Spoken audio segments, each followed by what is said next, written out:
Warning! The Stone Age Gamer podcast includes a lot of bad language. Cover your motherfucking ears. Good evening and welcome to the Stone Age Gamer podcast. I am Kris Randazzo and joining me tonight is futuristic membrane keyboard Dan Ryan.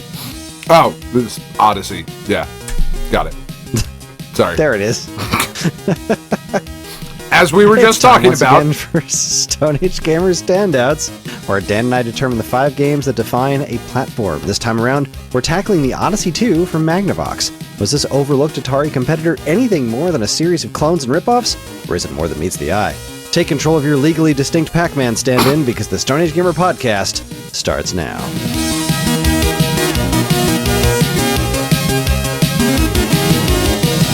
Sorry, I shouldn't have shook my head. Feel like I gave away the ghost there. Apologize. I think the two of us had a very different time with this. I think we Hi, might everyone. have. This is episode 610. It is the week of March 20th, 2026, and welcome. For anyone new here, this is the official podcast of StoneAgeGamer.com. Dan and I talk every week about what's happening in the world of video games from a retro gamer's perspective, as well as whatever the heck else is going on in our lives. Speaking of which, Dan, how you doing? Oh, you know, I'll pretend that I didn't just tell you anything about my week. Oh, it was fucking great, man. Everything's awesome. No, it was just a really long week at work. And just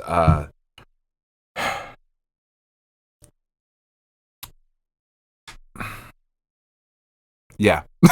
It was a very long week. I was trying to think of a way to say it delicately, and there's no way to just be like, oh, you know, I don't understand people who don't think before they do things, and that I find very frustrating, like not being able to think outside of like the next 3 minutes in front of me, you know, and yeah, it was just it was a lot.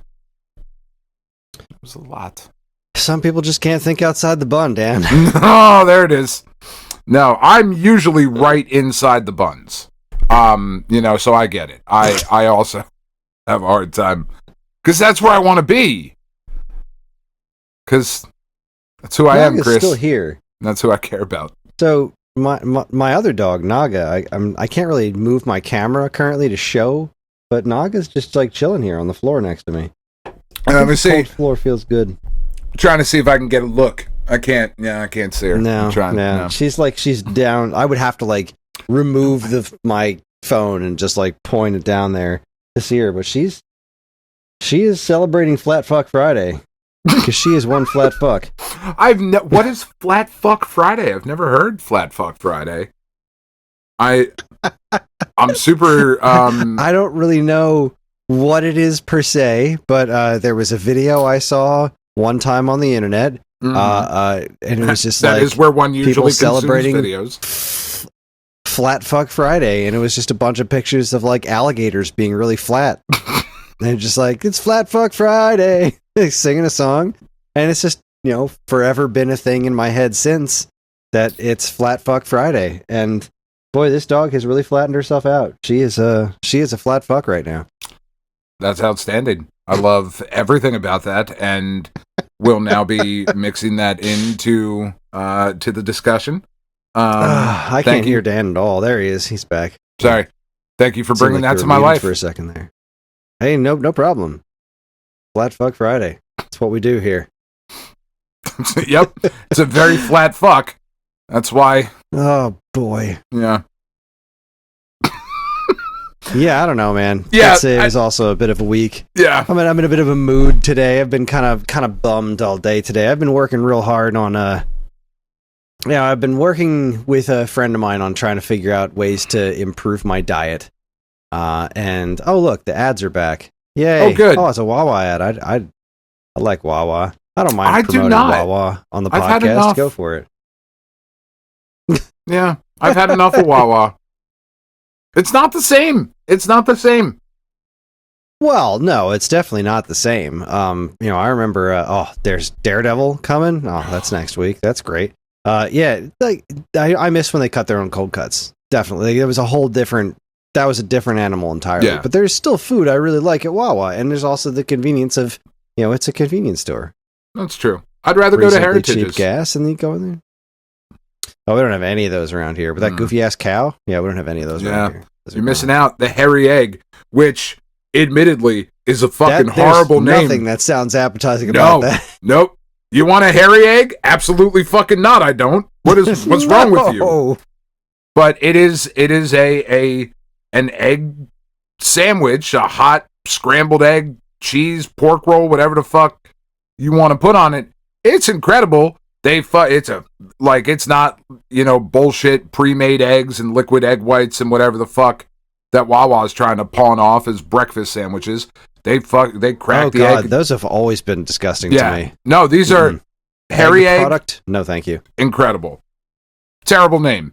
Excellent product.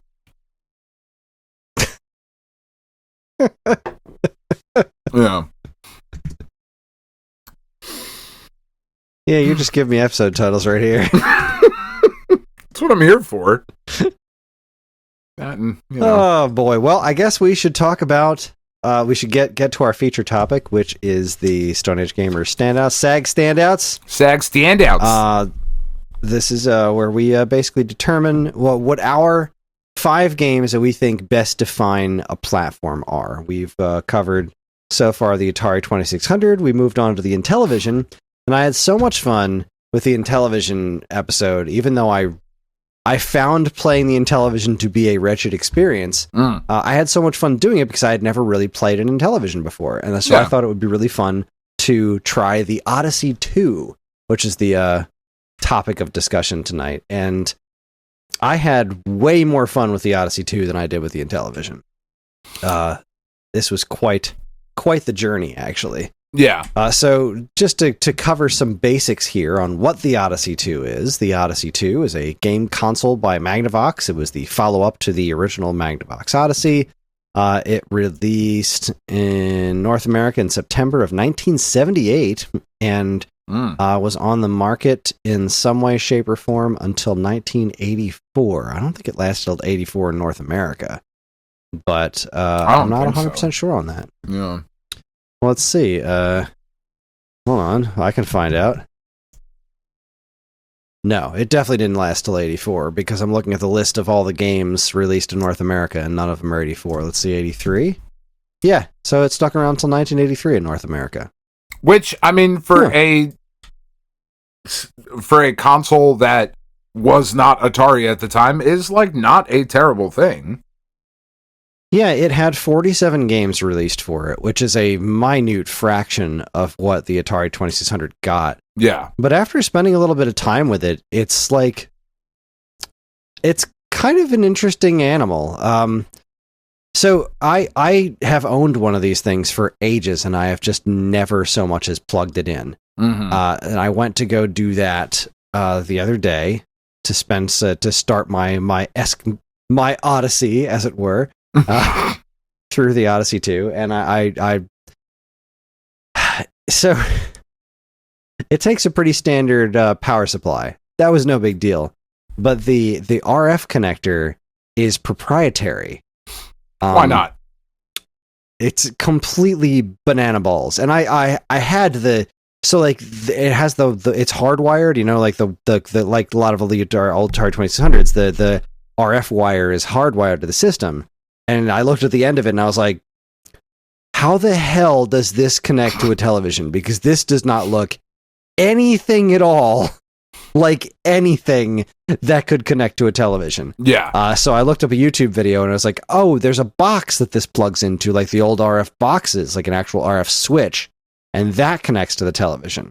And I was like, I'm sure I still have that. So I went to my giant box of RF adapters, and sure as shit, there it was. I had my Odyssey 2 thing, and I plugged it in, and it turned on immediately. Whereas I had to go through a whole stack of Intellivisions before I could play the dang thing. Right. My one Odyssey 2 worked straight away. No problems at all. And that made me very, very happy. Yeah, I mean, that's already off to a much better start. Yeah. And then I picked up the controller, and it was really strange. But it was way better than the Intellivision controller. So, again, that was 2 big wins right off the bat. What I find interesting is I keep seeing, whenever I looked up videos and stuff of Odyssey 2 or pictures of Odyssey 2, the controllers are always black, and mine are silver to match the system. Really? And that's yeah. I haven't seen too many pictures of silver Odyssey 2 controllers. I always keep seeing them black.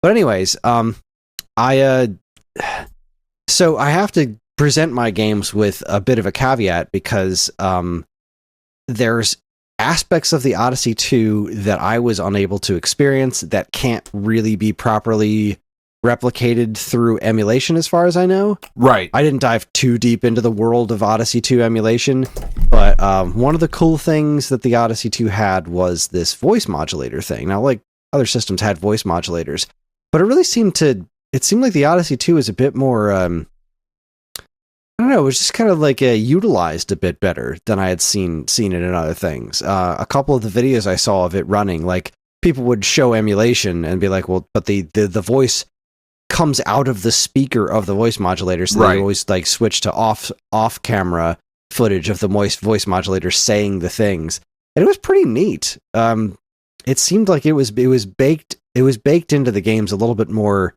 I guess, intelligently than I had seen in other platforms. Now, to be fair, I don't have a ton of experience with the IntelliVoice, but this seemed really cool. And then, of course, I have to give an honorable mention to where is it? Quest for the Rings. That game seems fascinating, but I couldn't play it because I don't have the physical thing. So, Quest for the Rings, if for anybody, so the Odyssey 2 itself is a giant gray console that's got this big flat membrane keyboard on it that you can use for various things in various games. Quest for the Rings came with an overlay and a frickin' board game. So which is super cool and interesting. Yeah, it's a really neat thing. I've seen it at trade shows before, but I never, dared to buy it because it was like $100. Right. And you would never video footage of it. Play it, right? Like exactly, I would never actually play it. So I watched some video footage of it, and it seems really interesting. And that seems like one of those things that would be if you really had infinite money. Right. That's kind of an intrinsic, like, you should do the Odyssey 2 thing, but I couldn't put it on my list because I couldn't play it, and I've never experienced it. And it's gotten kind of mixed reviews, too. Some people are like, this is a great idea, but it's not actually all that fun to play, while other folks are like, this is super amazingly cool, and everyone should try it. So I had to give Quest for the Rings an honorable mention. It's not on my list, but as in a defining piece of Odyssey, I felt like it was worth mentioning. Yeah, I would agree with that. One of my controllers doesn't work, which kind of sucked. That's frustrating. Yeah, well, all right. I can't say for sure it didn't work. The joystick no longer centered. So, I mean, I didn't bother plugging it in, but it's entirely possible that it would have worked, but it didn't center itself anymore, so I just kind of left that be. And that was pretty much my experience with the Odyssey 2. I have to assume you just used an emulator, right? Oh no, I went digging in through the boxes of Odysseys and had a similar, like my Intellivision worked first out the gate, but I had to go through like 14 Odysseys before. Yeah, no, I just shmemulated. And maybe right. That is what ultimately led to how I felt about these games. Maybe some of the charm is lost because I didn't have a terrible time, right? Like it was fine, but anyway, we'll get to it. Yeah, because I will say, I basically what I did was I tried, about half the games that I owned, and then I started looking up like lists online of like, all right, well, what are the best games on the Odyssey 2? And then I wrote down all those games, and I tried all those to the best of my ability. And it actually turned out that 4 of my 5 are games that I do have the physical cartridges of. There was cool. Only one that made my list that I didn't already have, which was pretty neat. I was a big fan of it. But yeah, I didn't go in like extraordinary. I was kind of hyped because I always wanted to try the system out. It seemed interesting. but like none of the games looked all that cool to me. Right. So when I first started playing it, the first game I put in was Monkey Shines, and I didn't quite understand it at first, but then like, I don't know, 20 minutes went by and I was still playing it. Like, I could see how this... Nah, it wasn't 20 minutes. It was probably closer to like 10, but still, like, I was putting 10 minutes in this thing that was very much designed for 2 players. And I was like, okay, this doesn't really remind me of anything else. This is interesting. And then we went from there. And by we, I mean I went from there. And it was a thing. It was pretty cool. I wound up having a really good time, and I did lose time. That was the thing. Like, there were several episodes, not episodes, there are several games that I picked up and just lost time with. And I mean, that's what you want, me really happy, right? Because I didn't... Exactly, that's what you want, and that didn't happen to me at all with the Intellivision. And this was like, they didn't seem all that interesting at first, and then I just kept playing them because they were really fun. Yeah. So yeah. What do you want to start? Do you want me to start? Who wants to go first here? I'll start. It's fine. So first game on my list, I don't think is going to be very surprising. That it's, I mean, this was very similar to you, right? Like, I have no experience with the Odyssey 2, so I start, looking at the list. Neither one of us have ever played one of these things before. Right. So what are the best games? What's this? And I think on almost every list now, including mine, you are going to find a copy of Casey's Crazy Chase. This was published by Magnavox. Are we doing these in alphabetical order? Yes. Just want to make sure. Yes. Okay. Is this on your list? Casey's Crazy Chase? Yes. No, that one did not make my list. Oh, son of a bitch. All right. Well, this was published by Magnavox in 1982. So previously, from what I've come to understand, Casey Munchkin, which I imagine one of us is going to talk about in a minute, is just such a blatant Pac-Man ripoff that Magnavox ended up getting sued and having to pull Casey Munchkin from the shelves. So they were like, haha, okay, I see what you're saying. That was a little too close to Pac-Man. What if we combine Pac-Man and Centipede and then just do that? And you would have Casey's Crazy Chase. It was fun. It's a maze game, and you go around and you eat trees. For some reason, you're this Casey character. You pursue, I'm looking at it, the Dratapillar around the maze. I don't know why it's a Dratapillar, but it's a Dratapillar. And you go around the maze and you eat him from behind. Maybe that's why I like the game. Sorry. Yeah, like it was, I don't know, it was pretty cool. It was a fun little maze game. It's got like 5 or 6 different mazes, and yeah, I had fun with it. It didn't blow my skirt up. It was fine. I liked that one. I liked Casey Munchkin more. We'll get to that. And I have thoughts on the whole Pac-Man thing. Okay. I have some pretty serious thoughts on the whole Pac-Man thing, because I find that just calling it a Pac-Man clone, it's disingenuous. It's pretty reductive. It really is. But it did work at the time. They called it a Pac-Man clone. They had to pull it from the shelves. So, and that's a bummer. Yeah. Because I don't think it deserved that. I don't either. I'm not in charge. So that was your first game alphabetically, huh? Yeah. Yeah. Interesting. Casey is on my list, but Casey is. Where are you? Where's my list of games? Where'd you go? Is it on this screen? It's on this screen. Oh, he's third. Yeah.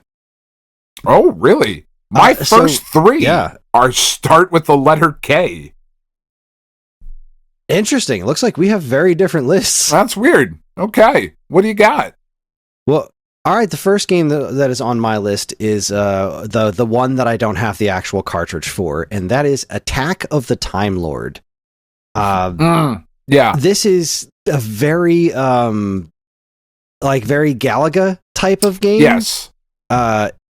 So it's a snaky stuff like alien things flying around on the top of the screen. But there's like really cool patterns, but there's really cool like they're the bombs and stuff that they'll drop, and they'll like trap you in the corners and stuff. You got to like kind of think ahead. It wasn't like the most intense thing you've ever seen, like the most I guess original thing you've ever seen in your life, but for what it was, I thought it was very well executed, and I had a lot of fun with it. I really wish I had the cartridge for this one, but unfortunately I don't, and it is a little bit spicy. Is it? My list, where the heck there's my list. Oh, I forgot to say. Yeah, it's a price for mine. Yeah, as far as a loose copy goes for $18, complete is $22, which is a bit much for an Odyssey 2 game. That's it's by far the most expensive one on my list.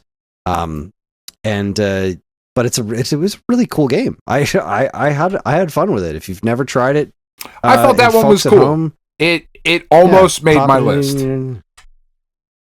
It made mine. Almost, yeah. I forgot. Casey's Crazy Chase was $9 loose and $18 complete in box. Yeah, that was a cool game, but I wasn't as taken aback by that one as I was with the original. Right. All right. Well, so Your we've turn. teased. Yeah, I was going to say we've teased it enough. The next game on my list is Casey Munchkin.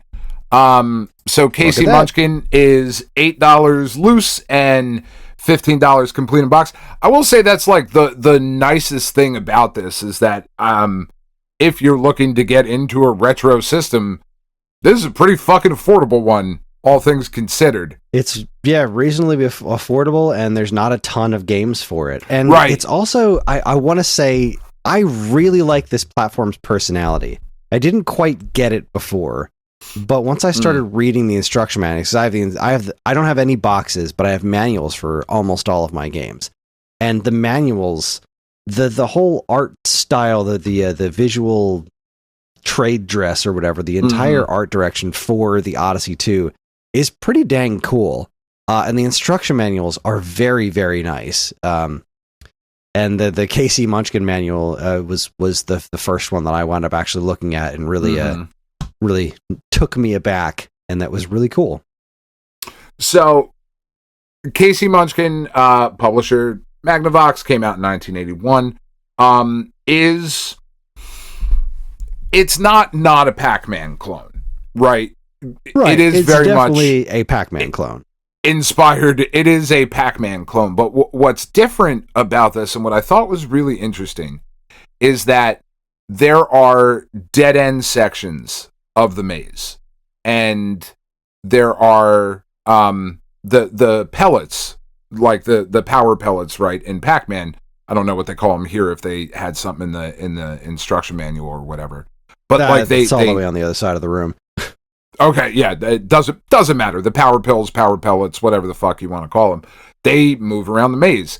And the difference in strategy, right, that this game requires versus just, like vanilla Pac-Man, I thought was really, really interesting. And when I then started reading about it, and it was like, it had to get pulled off the shelves because it was so much of a Pac-Man, I was like, but did someone play it? Because if they played it, it's not, right? Like, it's just not. There's so much more going on here, and it's so much more interesting. The mazes were a lot more, I thought, like a lot more intricate with the dead ends, especially. And interesting because they would move. Yeah, the mazes would kind of move while you're playing it. And it's just it's a really cool, wild game. Because I'm so it is very functionally different from Pac-Man. Like I guess visually speaking, it's not as different from Pac-Man as it could have been. But it sure is visually different from the 2600 version of Pac-Man. So I guess there's that. what really I think blew me away about this game, like this was by far my favorite thing that I played, was just how much my expectations were subverted by this game, right? Because I was so expecting it to be one type of thing, right? I've played how many of these maze type games over the last 40 some odd years. And then I put this one in here and I was like, oh, this is a different thing. This is a wildly different animal. This I really, really enjoyed it. Great sequel to Pac-Man. Like this is a really, really fun variation of Pac-Man. Yeah. This is the third game on my list. So I guess we'll just jump right over that. The white dots are called Munchies. And Munchies, I had a similar situation. I plugged it in expecting it to just be Pac-Man. Just be Pac-Man. And then I open it up and they're like, the dots are moving around and you got to chase after them. And like, I think when you got one left, it moves super fast. And and the controls were really good. Yes, even in the Odyssey 2 joystick, felt really good. Also, he doesn't move on his own. Like, you can sit still in this one. You can't really sit still in Pac-Man. Like, Casey Munchkin will sit still.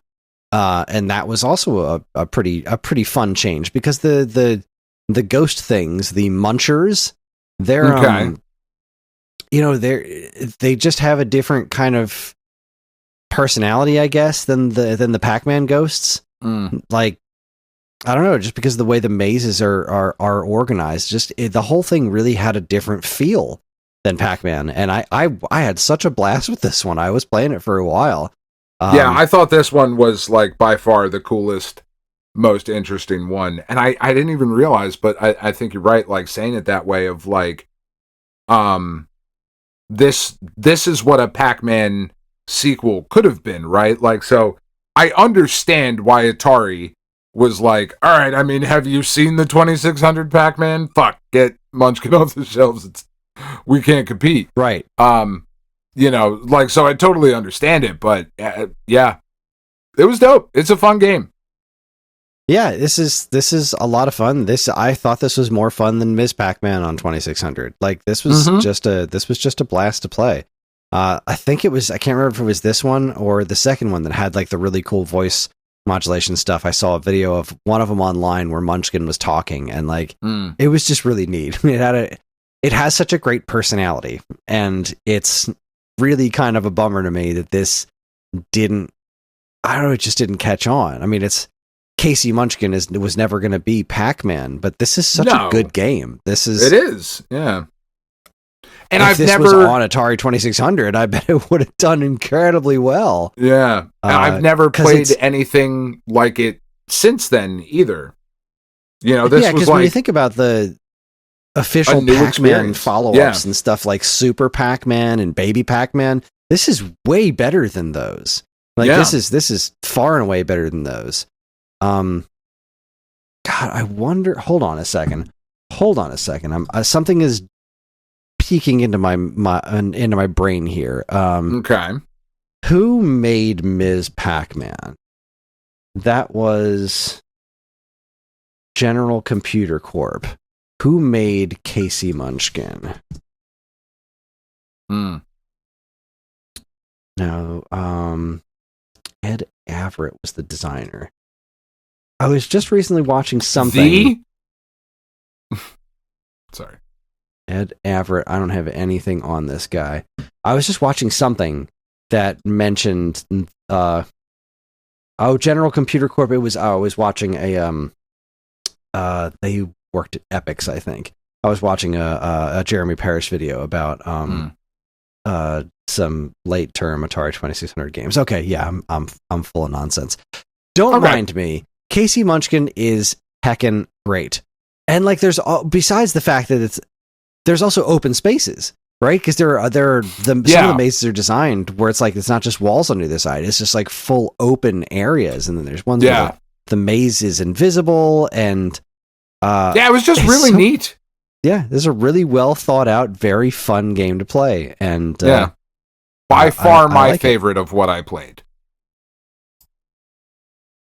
I don't know if I'd go as far as to say by far, but I think it was my favorite one that I played. All right, then. so you stole my number 3. I'll go with my my number 2, and my number 2, I just mean the second one because we're doing these in alphabetical order. Right. My next game was Freedom Fighters. Okay. Freedom Fighters was heckin' cool. That's it right here. Freedom Fighters. There's my my cartridge for those of us on the video podcast. So Freedom Fighters is, if I had to give this an analog, I'd say this is the Odyssey 2's version of Defender. Okay. It's a bit more simple, and this is one of those ones that I really lost time in because I would play it and it was just I died almost instantly, and I just kept dying instantly over and over and over and over again. Like, wait, no, I can do this better. I can do this better. So there's no like city on the bottom. There's no instead of like there would be like people in a city in Defender, and your ship would go, the bad guys would go down there and get them and bring them to the top and turn them into things. In this one, the people are trapped in these boxes, right? You can see them on the box art. Actually, that's the person trapped in the invisible box there. And in the game, there are these like pink squares that are floating around.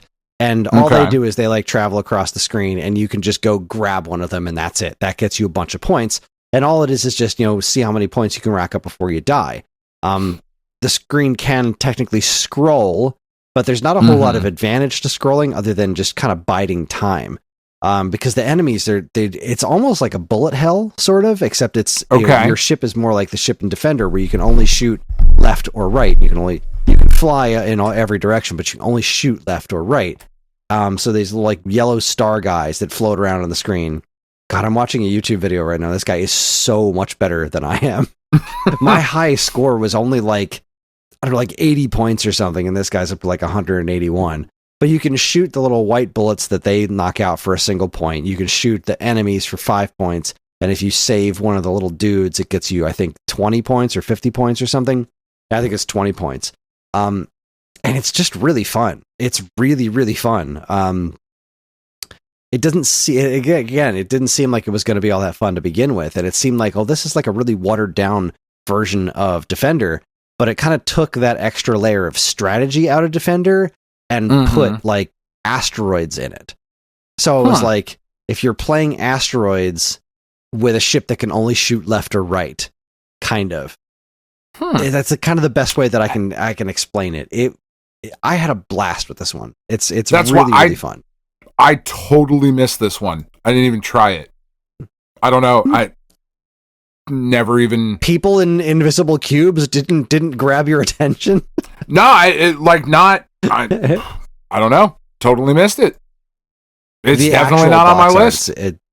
Because like the cartridge art is one thing, because the cartridge arts, they're just like almost monochrome. I think they're 2-3 colors tops, but the actual box art is like...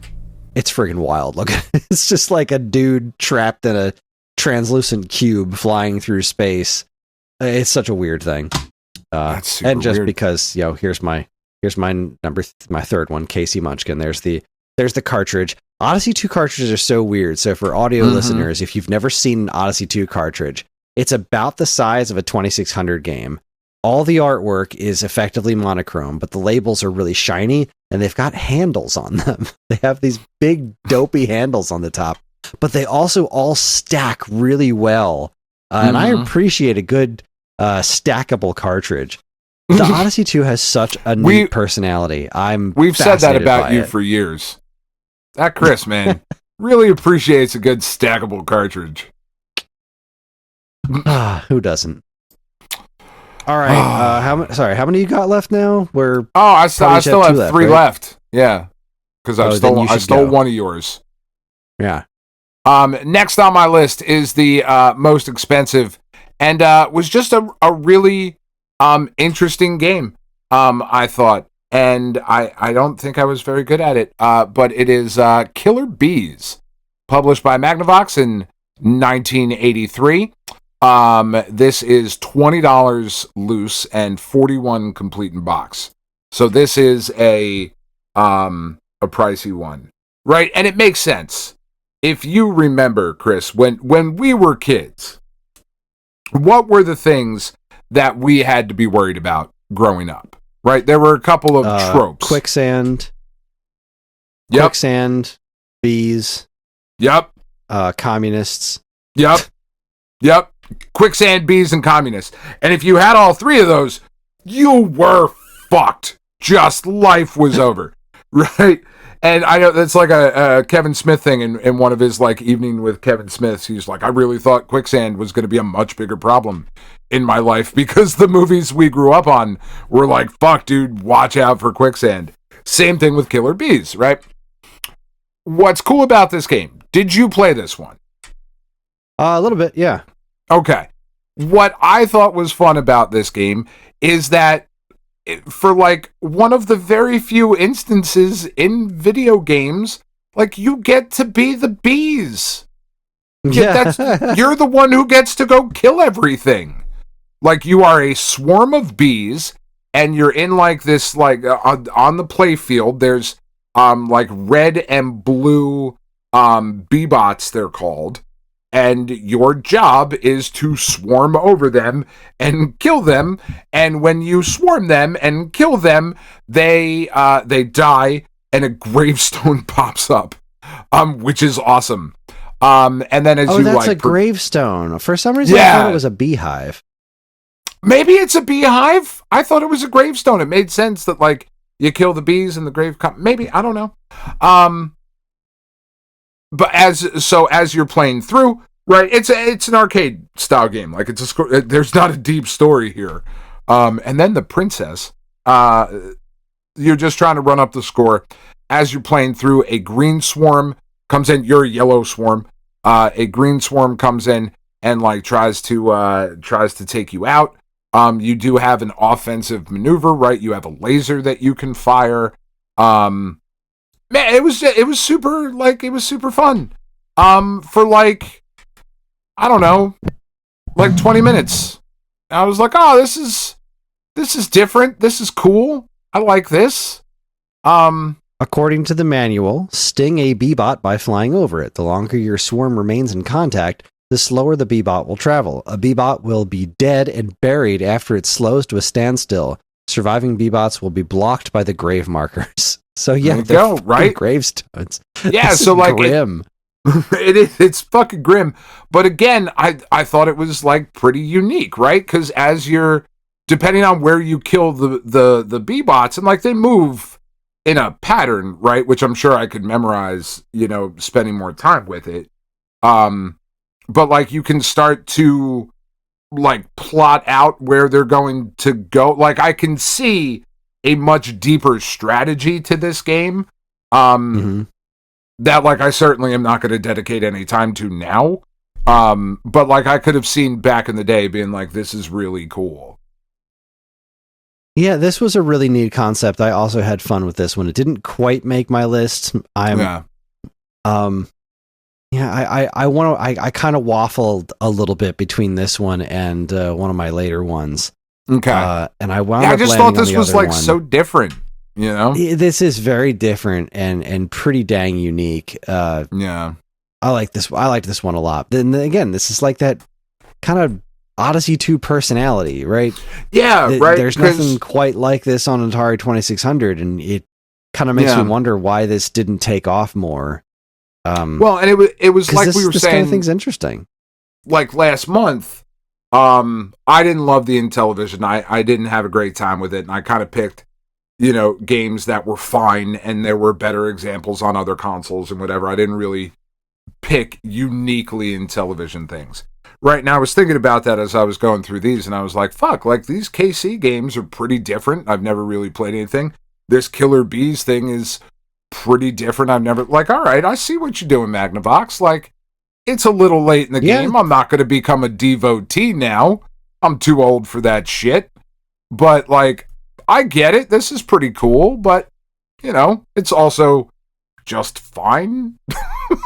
I was in a shitty mood this week. Maybe that's fair. Yeah, maybe if I spent more than a week on this shit, I would have had a better time. I feel like if I had this when I was a kid, I think I would have been a pretty happy camper. Like, I think I would have been a big Odyssey 2 fan when I was younger, because, this just kind of screams to me like, yeah, well, I have all these games that you don't have. And like, there are some third-party things on the Odyssey 2, and like, apparently it's got a pretty good version of Demon Attack. I don't know, I didn't play it. I just wasn't interested. Right. Like, I've played Demon Attack. That's not what I'm here for. I'm here for the things that are distinctly Odyssey 2. I'm here for the hipster bullshit. Killer Bees was very cool. It's a very solid pick. Just barely didn't make my list because of my last game. My next game, though, was I don't know if I liked this more or less than Casey Munchkin. This might actually be my number one. I don't know. I go back and forth, and that would be Pickaxe Pete. That is the next on my list. This game was awesome. I really liked this one. So like when you turn this on, when I turned it on, I'm like, oh, so this is the Odyssey 2 Donkey Kong, but like, it's not. There's this. It looks similar to it at first, I guess, because there's ladders and like round things that are bouncing around, right? Yeah. Like, it definitely seems visually designed to evoke Donkey Kong, but the gameplay is not Donkey Kong at all. No. So you're this dude with a pickaxe, and these little like fireball barrel looking things, rocks are rolling around, and if they bash into each other, they'll either sink to the bottom and give you a new pickaxe that works like the hammer in Donkey Kong, except you can jump, or it'll float to the top and make a key that lets you go into the next area that's like just a little bit different than the previous area. That's the gameplay loop. The jumping animation is super cool. You can jump over the rocks, or you can duck underneath them. And that's kind of the whole game. It's just really fun. It's a little, platformer is not quite the right word, because you're not really jumping on platforms, but it's like, you're a dude, you're jumping around over things. I don't know, like, it kind of reminded me a little bit of Jungle Hunt with a little bit more sporadic personality and not, vine swinging, but like, it's like there's that boulder jumping stage in Jungle Hunt for 2600 that this kind of reminded me of, but like, the ladders are constantly extending and going back, and it's almost got like a not a bullet hell, right? But almost like that same sort of, because when your pickaxe runs out, you're in like pure survival mode. So you're dodging shit and ducking under shit and jumping and sliding and moving and doing this and doing that to try to like, fuck, I need a key or I need a pickaxe. Like, I need to just survive, and it becomes right. Do you want to go to the next level, or do you want to go for more points? Because the pickaxe is how you get the points, right? But the key is what's going to get you to the next level. So, it just becomes this like really interesting variation. Yeah, like I feel like so many of these games, and maybe that's what did the system in ultimately. Of like, oh, this is just this is the Odyssey 2 Donkey Kong. So I don't care. This is the Odyssey 2 Pac-Man. This is the Odyssey 2 Defender. This is the Odyssey 2 Space Advance. But they're so different and unique. It's like they started with those games and said, well, how do we put our own spin on this? And they wound up doing some really interesting stuff. Pickaxe Pete was definitely one of them. I'm sitting here. I was going to say, I'm sitting here realizing maybe I had a better time than I thought. Maybe I was just in a shitty mood. Yeah, maybe. Because I really did have a blast. This was exactly what I was hoping it would be. Like, spending time with an old game system I have never touched before and experiencing just a whole new kind of game. And they really do have a different flavor, even though they visually, like, in television games looked like in television games. Odyssey 2 games, they do have a distinct visual style, but they're far more similar to 2600 games, visually speaking, than the Intellivision was. But there is a distinct personality about it, and I really liked this one. I really, really, really liked Pickaxe Pete. The game was a blast. And this one is also super affordable. It's $8 loose and $17 complete in box. Yep. Yeah. All yeah, right. you Well, covered Casey Munchkin, right? 781 and 1447. Yep. Yep. So Yep. yeah, we each have one more. What's your last one? So my last one starts with the letter U. I'll What is bet your we have the last same one? one. UFO. UFO. Yeah, UFO. And again, so UFO is the Odyssey version of Asteroids. kind of, right? Like not exactly. Kind of. Like Kind of. kind of. Yeah, In that it's a single screen and you are a ship that moves around, but you don't control anything quite like the ship in Asteroids, but visually speaking, that's what I got when I first looked at it. But gameplay wise, I don't know, what would you call this closer to? God, I mean, I would call it closer to like UFO. Yeah, like I really don't. Again, I don't know that this is pretty. It's pretty unique, right? So you've got what are we going to call these? Like things all over the screen. Circles. Let me look at the instruction manual so I can find the actual names of these things. Because you've got circles, you've got X's, and you've got plus signs or asterisks, I guess. Right, and that's I think the only three things that came at you. What's cool about it is you can be like moving in one direction, firing in another direction. There are chain reactions when you start blowing stuff up near each other. What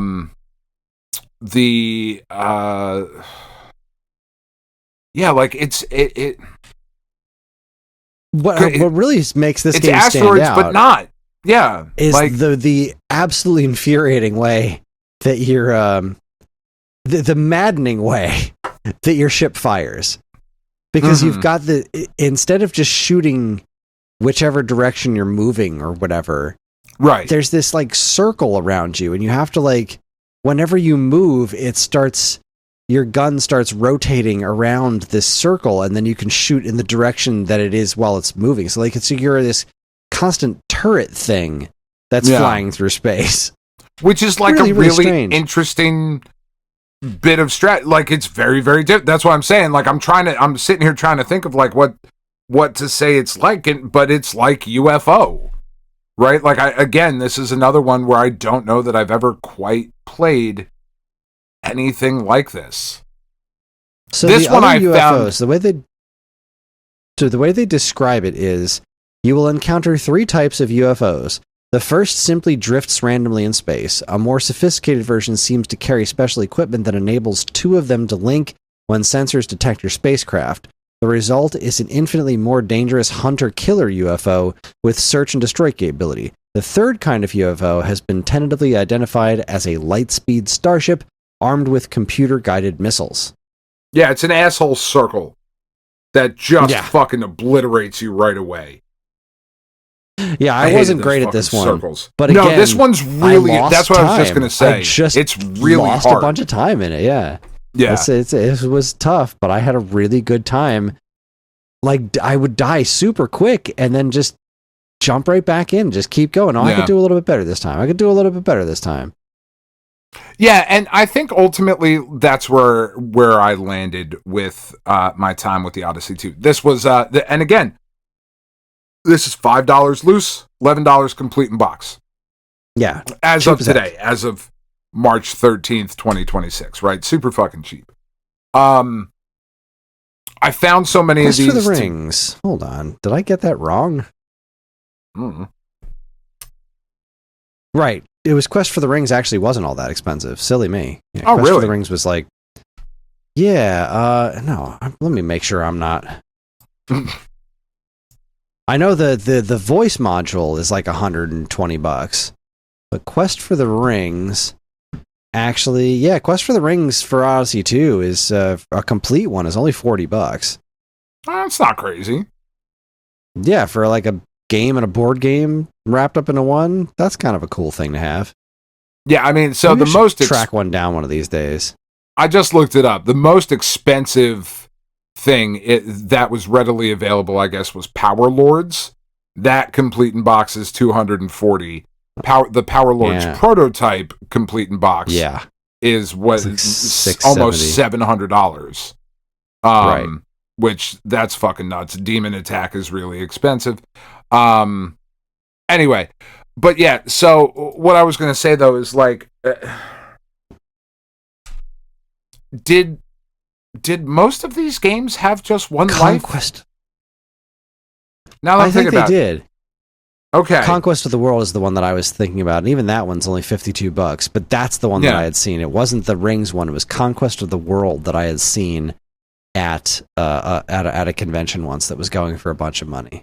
But like that's not even all that crazy, right? Yeah, but yeah, like $52 is not that much. So many of these games, like I think Pickaxe Pete was just one life. And this is anyway, that's weird. That just occurred to me. Anyway, an interesting system that I wasn't very good at. Like ultimately, I just wasn't really good. Like I found these games to be interesting, but challenging and not something that I'm gonna spend a bunch of time with. But I did enjoy this more than certainly more than the Intellivision. Yeah, I don't see myself like going back to this all the time because I don't have any sort of nostalgia for it. But I bet if I had this when I was a kid, I would have a ton of nostalgia for it because this stuff is fascinating. I had a blast. I really had a blast playing it. It was cool. I am glad we did this. That was fun. Yeah. All right. That's Odyssey 2. Let's see if we got any feedback. Did we? Not much. Similar to my last pick, Burning Rangers. Nobody has an Odyssey 2. Picking too obscure stuff here. Let's see. Yeah, we've basically just got the games are something. LOL. A bunch of people saying that we should be covering the TI 99. Whatever. How long? See, I can't believe we skipped over the first Odyssey and aren't even talking about the Iliad. Thank you, Rumblemans. That's a good point. And then P2Make28 said, "I look forward to hearing about a console I have effectively zero knowledge of." Well, I hope you were happy. Yeah. Genix said, "Casey Munchkin is by far the standout. I know there's a couple others, but I have so little knowledge of the library here." Well, I hope we brought you all some joy in that department because this was fun. Oh, here we go. Let's see. Ferg says the Odyssey has some really cool arcade ports. Please make sure to try them out. They of course are nothing like the arcade games, but they are pretty fun, especially Tutankhamun. I should note that I think none of them were released in the US, but are easily shmemulated. Not so easily emulated are the hybrid board video games. Right? Yeah, that's why neither of those made my list. But I didn't really mess with any of the arcade ports like Tutankhamun. I'll have to give that a try.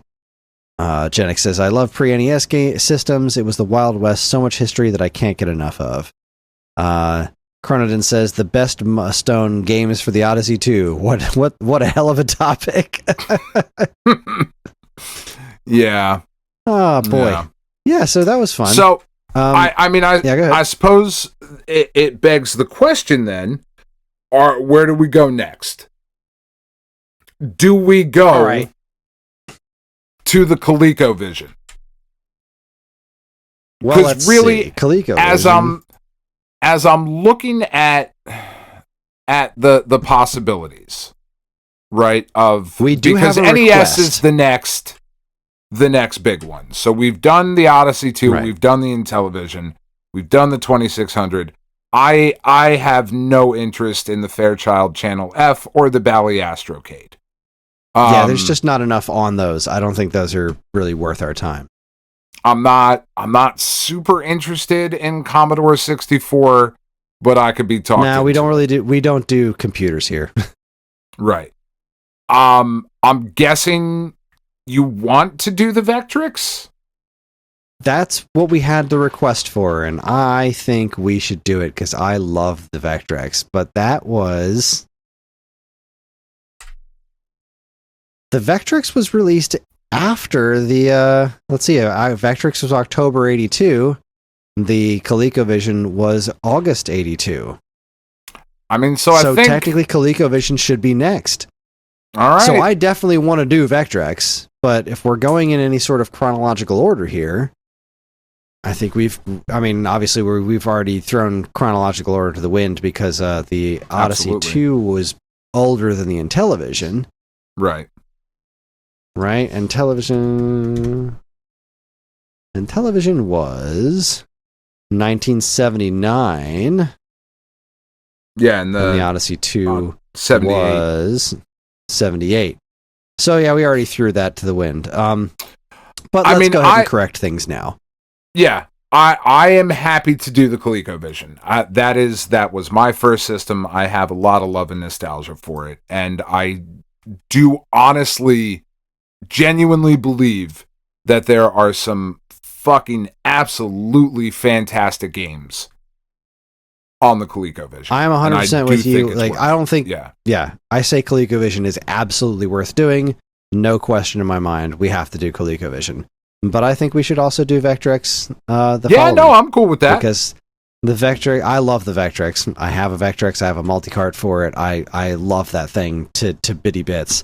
And that's one where, like, the ports, even like the regular arcade ports, are so unique because of the visuals. It's like, those become worth talking about. So yeah, ColecoVision is up next. That is the next platform that we will be covering, and that's another system that I have almost no time with. I've spent a little bit of time, whereas I had never really sniffed an Intellivision. I've actually spent not a decent amount of time. I've spent more like a couple of minutes with ColecoVision over the years. I really hope mine works. The last time I used it, I think it does work now because I sent it into Stone Age Gamer to get fixed so that I could make a video on the Cole USB a while back. So I think my ColecoVision is in functioning shape, but we'll find out. I will say, ColecoVision, not a cheap system to collect for. Not so much, no. Not at all. I have a decent amount of ColecoVision games, but I'm probably going to wind up selling the 7 Cs to experience the best the system has to offer. Yeah.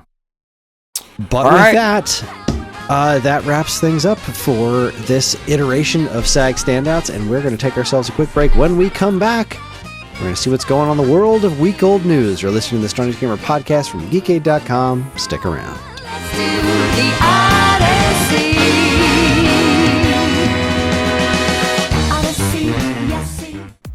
Do you enjoy the Stone Age Gamer podcast and other shows on the Geekade Podcast Network?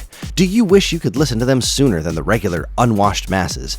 Do you wish you could contribute in some way? Well, then you should check out the Geekade Patreon. Yes, the Geekade Patreon is a wonderful and very much appreciated way for you to help us pay the bills and keep our shows running week after week. As a Geekade patron, you'll get a monthly podcast topic schedule and early access to nearly every show on the Geekade Podcast Network, as well as access to a patron-exclusive monthly show called DC's Amazing Movie Time from the creators of the Weekend Rental podcast. So head on over to patreon.com/Geekade and become a loved and appreciated member of the Geekade Patreon team and get early access to shows like the Stone Age Gamer podcast, this week's episode, Turning Tracks, and a whole lot more. See you there!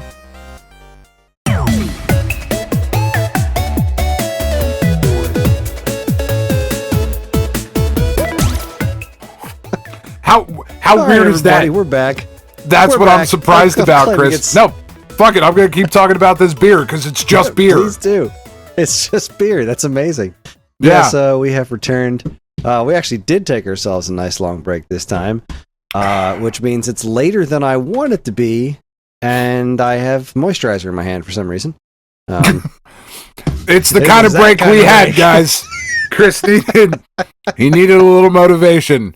And I was here for him. Because we're really good friends. We are. Thank God this is on That's camera. right. It's bald under here, which is how he likes it. Fucking hardwood floor.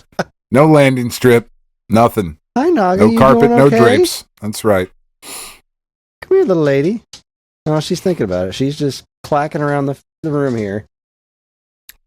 What is going on? I would love to know what's going on inside that dog's head at any given moment. Not much. It's just nothing. Not a thought in your head. Anyway, it's time for my favorite segment, your favorite segment, everyone's favorite segment. Strap yourselves in for Week Old News. Welcome to Week Old News. We talk about all the news that was new a week ago. But first, what were you going to say about Nog's brain? Nothing. No, I don't remember now. Because I looked at the first two news stories, and I'm angry again. I can't believe we're doing this again. I can't believe we're doing this again. You do the first one. Do you want to take him? You want me to take him? No, just do the first. Yeah, put him. All right, fine. So, all right. The first one, Go Nintendo reports the U.S. Department of Health and Human Services spoofs Smash Brothers Melee to promote food pyramid changes because in the year 2026, we still don't know what the fuck you should eat. We do. I mean, look, we all know the food pyramid was basically bullshit, and I'm pretty sure this is the kind of stuff Michelle Obama was talking about a good long while ago, but hey, it's news now, because, RFK Jr.'s saying it. Yes, but Kris... And he's spoofing Smash Brothers Melee for some reason. I don't know if you've noticed, but she's a woman, and as we've clearly established on this show, they don't know anything. So, clearly it was a bad idea. Obviously, Nintendo wasn't involved in any of this. No, of course not. And so this is, and it's not even good. Like, yeah, it's really not. It's not even good.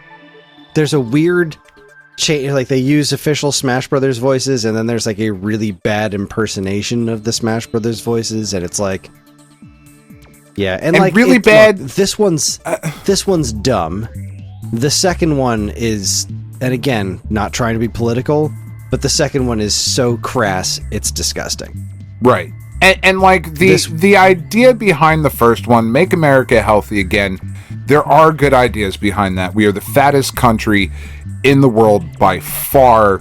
It is the amount of money and problems that causes is something that legitimately should be addressed, but should be done by serious people, which clearly it is not. Who actually know what they're talking about. Who actually know what they're talking about. And the second one... A big... This one is really grotesque. So I saw this on Blue Sky. It's been making the rounds.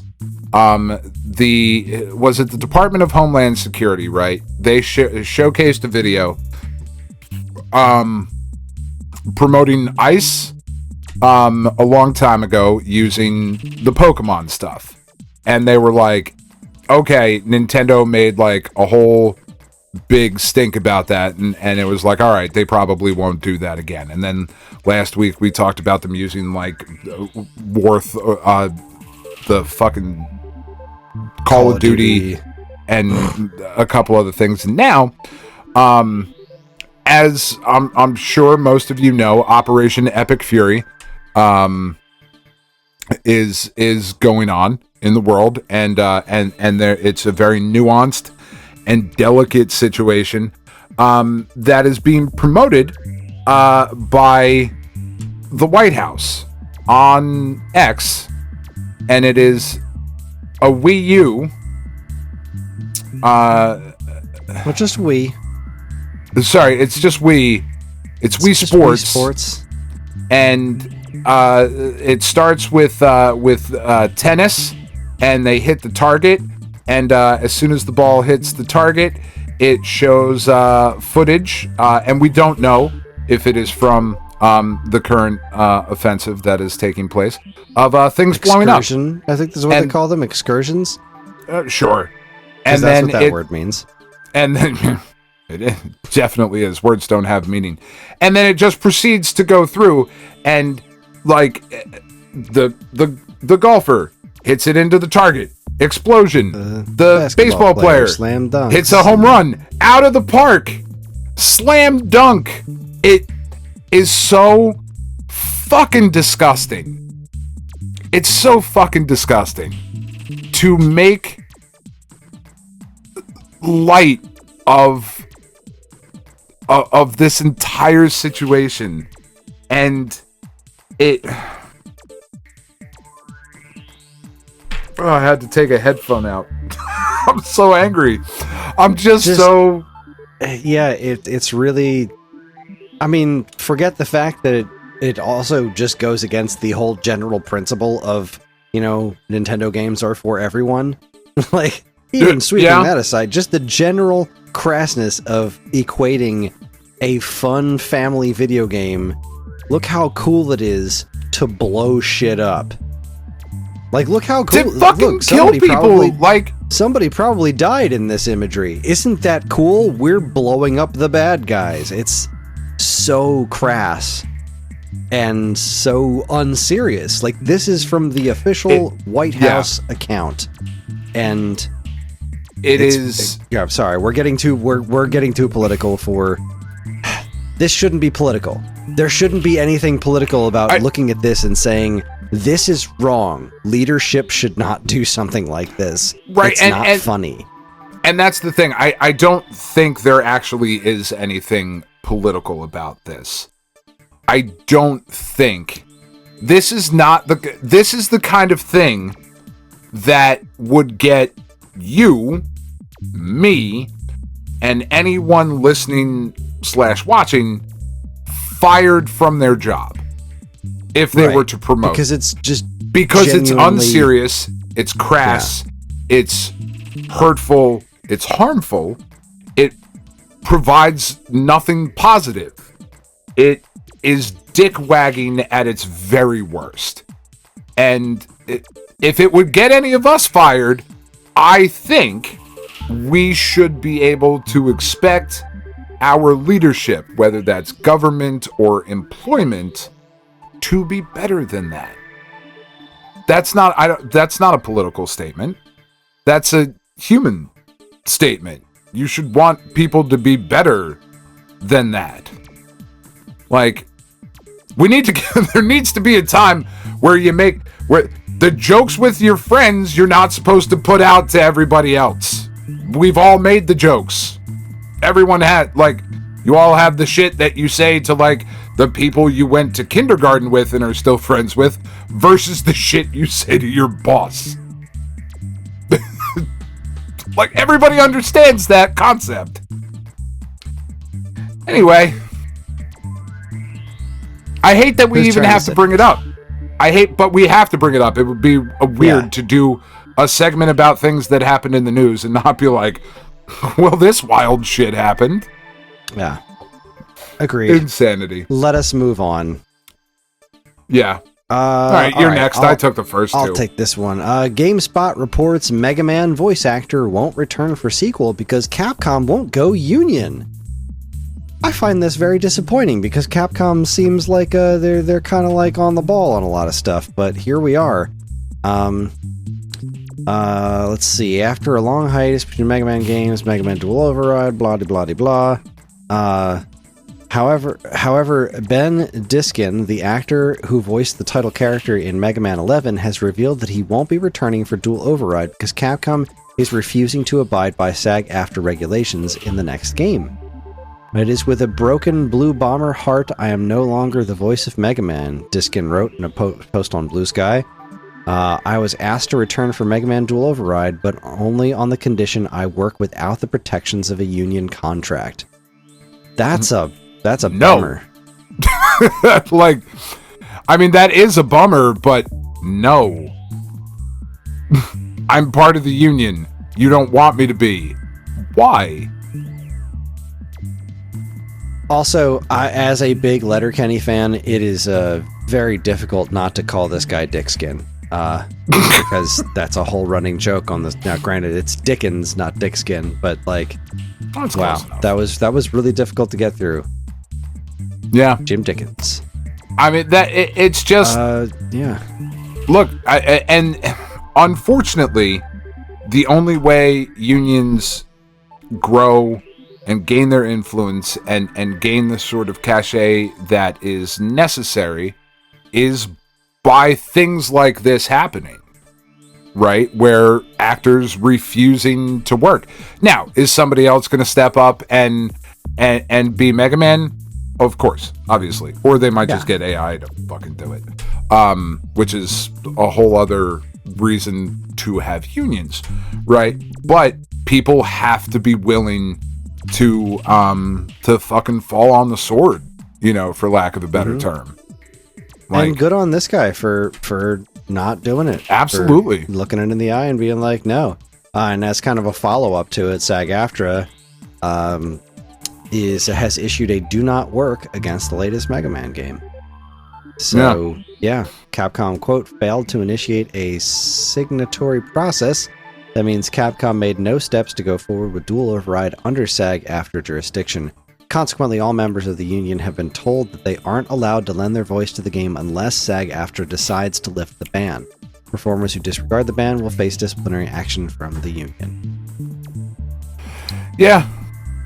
That's kind of a poop stain on this upcoming Mega Man game. It's really a bummer. And I hope that it gets resolved. I do too. Speaking of things getting resolved, Chris, Limited Run hits reset on its disastrous Sonic Cross Shadow Generations Collector's Edition. Push Square reports that, this is just not a secret, even a little bit. Limited Run Games doesn't have the greatest reputation among enthusiasts, and its Sonic Cross Shadow Generations Collector's Edition is a prime example of why. In short, this particular product includes a large statue of the titular characters stood atop a Dreamcast, and in addition to taking a very long time to manufacture and ship to customers, the statue itself was a piece of shit. My words, not theirs. This has taken forever to come out. I think this was announced 48 years ago. It has taken just the longest time to come out. It is just not acceptable, right? And it's one of those things where, right, this is the danger of pre-orders, right? Especially for these sorts of limited, predatory, arguably. I've certainly made that argument in the past and will make it again in the future, I'm sure, about these sorts of products of this limited edition, physical, you only get this thing here, this is the only chance you can get it, preying on people that way, marketing specifically to that fucking part of your brain, is super effective, but really shitty. To then deliver a shitty product on top of that is fucking wild. Like, that's a bold step. Like, we've done all the bad shit, and now, haha, we took a shit in your Cheerios too. Like, that's a really fucked up move, man. Yeah, just kind of like, well, let's get it out the door. Yeah, yeah. Tremendously disappointing. There are things that I genuinely like that Limited Run does, but boy, when you look at these things, and some customers still haven't even gotten theirs yet. Yeah, some customers it's pretty disappointing. Have not gotten their piece of shit in the mail, but know that a piece of shit is coming to them. Like, I mean, and just the fucking, and I don't know, it's not entirely fair, right? Because I don't know what would be an acceptable email to send out to people, but we owe you a clear apology. Seriously. Like, yeah, for fucking starters, man. Like, it's just so goddamn tone deaf. It just, but then again, at the same time, what is Limited Run doing? I don't think it's in your week old news, because they just announced the date. They're doing the fucking physical for this Maximum whatever the fuck. Oh, yeah, well, that didn't make the news for me, because I don't think that's one of their, like, like their numbered games, so this is probably just going to come out without a hitch. Right, but what I'm saying is, like, it's not a marquee thing but that's a game that you want to own physically because the past has shown that anything involving the X-Men arcade game has a chance to be delisted and you won't be able to access it. Right, you know, yeah, it would be great. Can they pull your physical and like, even if it didn't, you know? Sure. It's just kind of cool to have something finally with here's a physical release of this arcade game that you can have. Right. Like, that's just kind of a cool thing. And does that happen Sign without Limited Run? I don't know. But also, fuck Limited Run. Like, it's just a really weird, like, it's a really toxic relationship that Limited Run has with its fan base, I think. I mean, we're going to get these kinds of stories keep popping up with Limited Run. That is true. And we're also going to talk a little bit more later in the episode about, you know, something else that came to mind because of this story.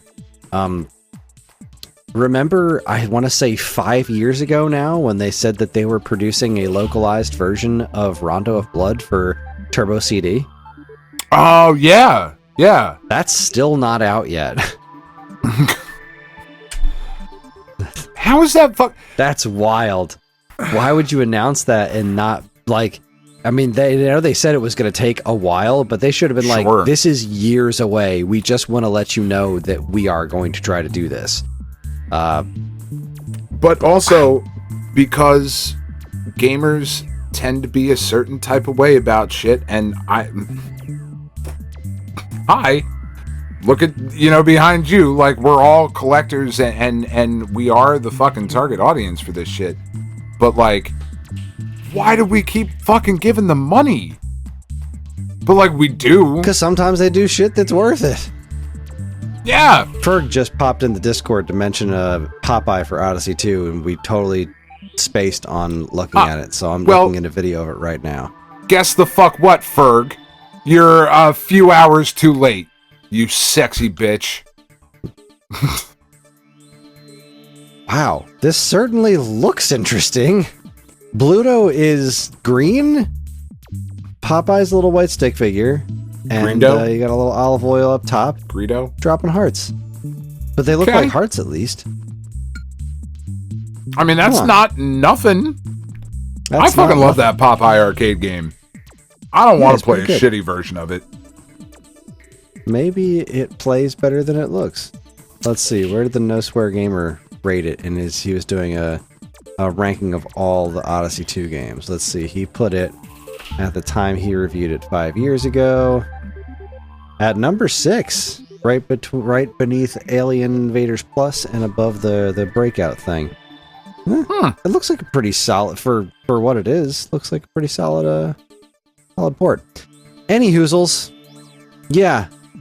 Limited Run. They're under new leadership. I hope they straighten some shit out. I do too. Moving on.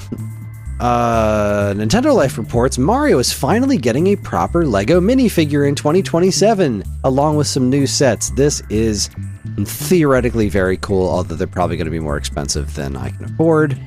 I thought Lego Mario was really cool, right? That was really, really cool, but it wasn't the Lego Mario stuff that I wanted. I just want Mario sets and like a proper Mario minifigure.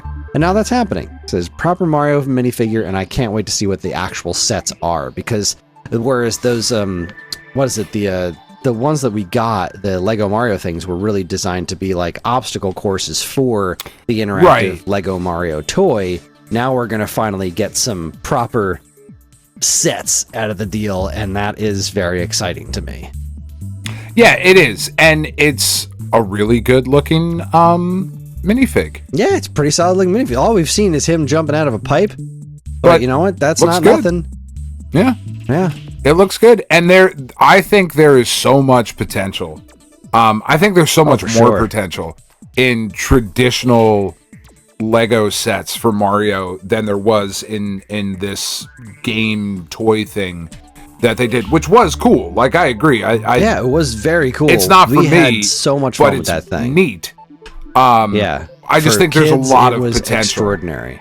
Yeah, I 100% agree. That ran its course. We did some really fun things with it. I'm sure they'll continue to do more with it in the future. But now for some proper Mario sets, let's get going. We've got Zelda sets coming. there's now some Mario sets coming. Like the little kid me is losing his freaking mind and wishes I had unlimited money, which I don't. That's right. Because if I had unlimited money, I'd have a talking flower right now, but I don't. Talking flower that you'd be fucking on camera. That's right.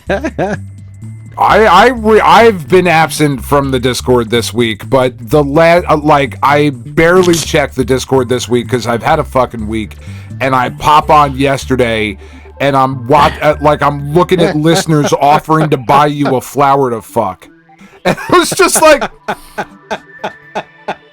I mean, I'm also down for at least $10 for that. I looked at that toy and I immediately thought somebody's gonna fuck this thing. I don't know that what size never it is. Crossed my mind. Like, not even a little bit. Oh my god, that crossed your mind immediately. It's just an orifice. No, I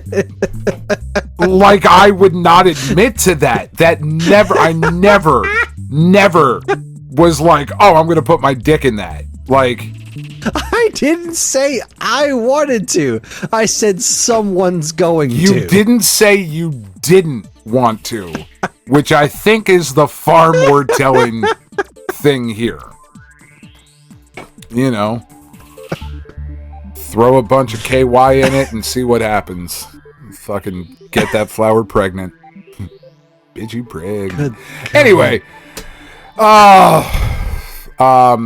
Retro RGB reports that a former Sega engineer confirms a Saturn accelerator was in development. This is the long-rumored Saturn graphics accelerator. Apparently was real, according to an interview between former Sega hardware designers Kenji Tosaki and Junichi Naoi, published last week. Not only that, but Virtua Fighter 3, and Shenmue were developed with the accelerator in mind. Obviously, they both went to the Dreamcast. There we go. There you go. Okay. There it is. Nailed yeah. it. 10 out of boy. 10. Nice. Yeah, I mean, so it's interesting, right? Like, could Sega, could all of those things still be around if they had... Could you in a boat? Pushed an accelerator... Could you with a goat? ...for the Saturn and held the Dreamcast back a year or two, would that have made the difference, right? Probably not, because they still made fucking Sega-ass Sega games. Because then they would have been out after the PS2, and that would have just been disastrous. Yeah, that would have been probably a lot worse. You're not wrong. The Dreamcast did as well as it did because it was out before the PS2. Yeah, that's a fair point. PS2 was out, and then the Dreamcast drops with like... Yeah, no way. I don't know. It's an interesting thing, though. Like, because that's a thing, like, that doesn't really... I mean, like, I guess it happens a little bit. Like, I guess the PS5 Pro and the PS4 Pro and, like, that iterative console thing is kind of the same thing. But, like, Nintendo used to do that with the fucking... what is it? What's the fucking thing for the 64? You plug into the 64 shit. 64 DD? No, the fucking thing with the red top. Oh, the expansion pack. Yeah, thank you. Fuck! I've gone stupid tonight. I don't even know what I'm talking about anymore. But, you know, like, to make shit better. You know, that wasn't a whole nother $750 system. It was just like a thing that you put in the thing and then it made the thing better. Right? That was a good... sum up. Fuck, I'm gonna keep drinking. Maybe it'll get better. I think that's the right call. This fucking beer flavored beer. Thank you, Twin Elephant. Appreciate you. This next story is not video game related. I just thought it was so cool. I had to talk about it. Nerdist reports 2 lost Doctor Who episodes found and will air in April. As anybody who is a fan of classic science fiction television probably knows, a bunch of old Doctor Who episodes don't exist anymore. It was before most people had VCRs or anything to record anything off TV in any reasonable way, and the BBC was like, I mean, what the fuck do we need this for? Some goofy ass sci-fi show? We're just going to tape over these tapes. So there were no. Nobody's going to want to see this in 50 years. Exactly. How could they have possibly known? But 2 more episodes were just found in March 2026. A box found in a collector's stash of vintage films unearthed 2 lost Doctor Who episodes. So we've got 2 more crossed off the list. These are episodes from the arc The Daleks' Master Plan, a 12-part series in the first Doctor's era. And they're going to be airing for the first time since then, sometime in April. And that's really cool. Like, classic Doctor Who is really a trip. It really is. But, it's such a wildly different experience than what modern viewers are accustomed to. It's just like, because you hear that and you're like, oh, they found 2 episodes. And it's like, yeah, 2 out of the 12, that was just this one story. Like, it's just, TV was so fucking different back in the day. Especially and BBC TV. But what episodes are missing now? There's still a decent chunk missing, unfortunately. But this is great because Doctor Who needs all the good news it can get. Because not going so great currently. There's supposed to be a Christmas special this year, right? That they haven't started shooting. Let's see, the Daleks' Master Plan, 12-part story, 3 episodes, 1 and 3 were recently recovered. So it looks like most of Daleks' Master Plan is still missing. All 7 episodes of the first season story Marco Polo are missing.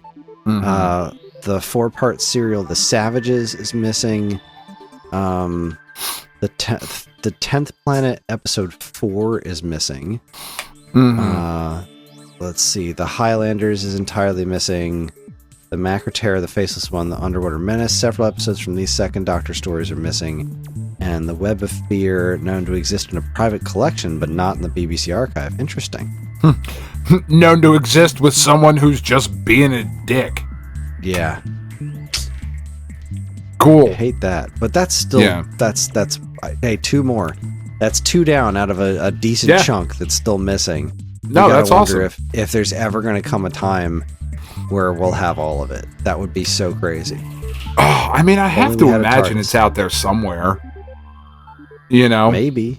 Who knows? I have to imagine it is. But, yeah, I don't know, man. You and I are giant Doctor Who fans. Fucking love the show. Just absolutely love it.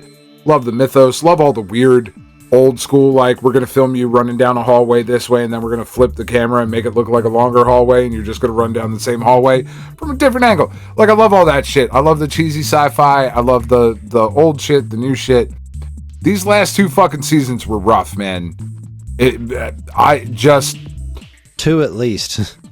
They were rough, dude. They were rough. And we're sitting here recording this episode in March.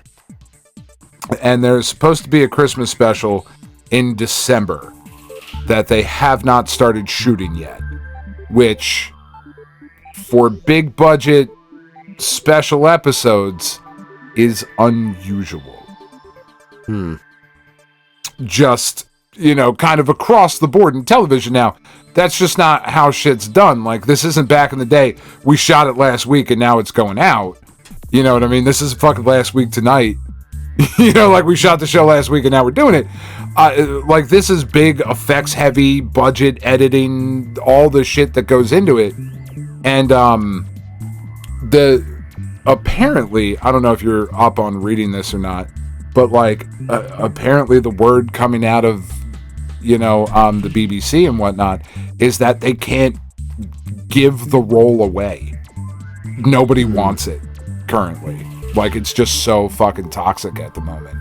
Which, I don't know how much of that I actually believe, but I'm certainly not involved in the day-to-day, BBC political intrigue and whatnot, behind the scenes, but... It should be Rob Schneider. He's hard up for work. I cannot imagine a worse choice. I really can't. I don't know that I can either. I think that's probably the worst imaginable choice. Yeah. Kevin I mean, Sorbo? who? Kevin Sorbo? No, I think he'd be better than Rob Schneider. Just based on their history. Difficult Like, to say. I don't want the doctor making copies. That's not what I'm looking for. All right, Dan, read us this next headline because I love it. New survival game Pikmin is just asking to be sued into oblivion. Our good friends over at Nintendo God, Life did Report. you watch this? I mean, It is somebody astounding. Somebody went, so Breath of the Wild, yeah? Okay. Pokemon, uh-huh. I like where your head's at. And then they just made a trailer somehow. And it was like, what the fuck are you guys doing? This is... I don't even know. I don't even know. Like, and it's also a farming sim. The trailer literally opens up with, like, basically with Link. a complete Link beginning of Breath of the Wild shot of him running off the cliff and opening up a paraglider with a little Pikachu thing on his back. He's wearing a blue fucking tunic. They didn't even change the color. It is as close as you can get without being 1-to-1. It's astounding how, like, we have Pokemon. We have Pokemon at home. This is. I mean, it's called Pikmin. Like, you're not even why, Kris? Why does nothing matter? Why does nothing matter anymore? This is the dumbest apocalypse ever. Fuck. Just Pikmin. wow. This is it is astounding. This is just either the lack of giving a shit is commendable, or it's just bold as brass. I don't fucking know what this is. This is the right word? Yeah, it's something. I mean, that could not be any more Breath of the Wild cross Pokemon if Nintendo made it. And it says future release planned for Switch and PlayStation. Like, oh yeah? Are you planning that? It's nice to have okay. plans. The fucking yellow Pikachu thing has red circles on its fucking cheek. Dude. It's like they just walked right up that line. So Dude. How can we change this enough to be legally distinct? Like, I don't think you did enough. No, they definitely didn't. They walked right up to the line, took a shit on it, and went, I dare you. It's very much like that fucking Sega dude. It's wild. Absolutely wild. Oh, God. Moving right along, Push Square reports, quote, exclusives are absolutely not happening. Xbox Helix will share library with PS6. The plan's the plan until it's not the plan. So, this comes... I don't know. Everything's an Xbox. So, let's see. Including your with PS6. New information on Xbox Helix expected at GDC this week, comments from CEO Asha Sharma have prompted a fresh wave of speculation about whether the Redmond firm may return to exclusivity. Quote, exclusives are absolutely not happening, said notorious NeoGAF user Sneakers SO, who's known for having insight into Xbox plans. The Snoop has been talking quite openly about Microsoft's new machine, and in a subsequent series of posts described it as a set-top box version of the PC-based ROG Ally X handheld that's, quote, not meant for a mass-market target audience. Xbox has sparked fresh speculation about the feasibility of exclusives due to comments from its new CEO. Writing on X, she said, quote, hear you, in response to one fan encouraging the company to return to exclusivity. I mean, so what? I don't know. What's interesting is that if this is going to be positioned as a competitor to gaming PCs and the Steam machine, and not a competitor to the PS6 and the Switch 2, that's interesting. again, depending on price point. Like, this thing's going to be $1,200. That's my guess. Like, based on what we know so far, based on where things look. Like, I am guessing that we're going to see this Xbox promoted as not a console, but as a PC competitor, a home PC competitor, to simplify, to bring the Xbox experience, because they're doing this, whatever the fuck, they're bringing to Windows 11. Like, this is obviously the direction the company's going in. It's not necessarily a bad idea, right? I don't think, anyway. And if it can natively load Steam, then there's something, I think, really interesting there. But man, it just really makes me nervous to be back down to 2 home video game consoles, like traditional. We've done better when there's 3, and when it just goes back to Nintendo and Sony. Because I'm like, again, I'm gonna say, you know, $1,200, $1,300 for whatever this Project Helix thing is, and I'm gonna say the PlayStation 6 is gonna be $800. Those are gonna be like my absurd guesses at this point. We'll see how close I am when these things finally get announced, but they're going to be very expensive. But PlayStation and whatever Nintendo is doing currently, you know, because they still just won't give us a regular fucking Direct, not even on Mario Day. They didn't give us a surprise one. Whatever that, but that's still very focused on like home console gaming, and PC gaming is just different, right? It just is. And I don't know. I don't like the lack. I don't know. I don't like the lack of a third party. Well, maybe Sega will get back in the game. I mean, fuck, dude, why not? Bring back the Neo Geo. Let's see what they're up to. You know? Oh, I don't know. Do you really want SNK getting back involved in things? Again, dumbest apocalypse ever. Maybe. Yeah. Maybe I do. This is the biggest no shit storyline that I've ever read. GameSpot reports that Roblox and Minecraft players don't really care about traditionally good AAA games, a study finds. Like, what was your study? Did you just ask every kid you fucking know? Because no, they don't. The things on Roblox and Minecraft are shit. That's not the point. You're missing the point. I don't know what the point is, because I'm not 12. But yeah, no, Ellie just spent a few hours playing Roblox Dandy's World. Yeah. It's not great.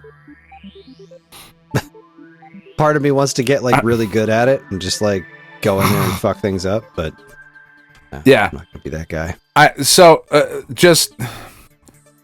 There's some things in this article that are just, you know, we saw that Roblox's playtime grew around 50% year over year, which is huge. Yes, it is. A lot of that was driven by experiences like steal a brain rot and grow a garden, which are very viral things. They are.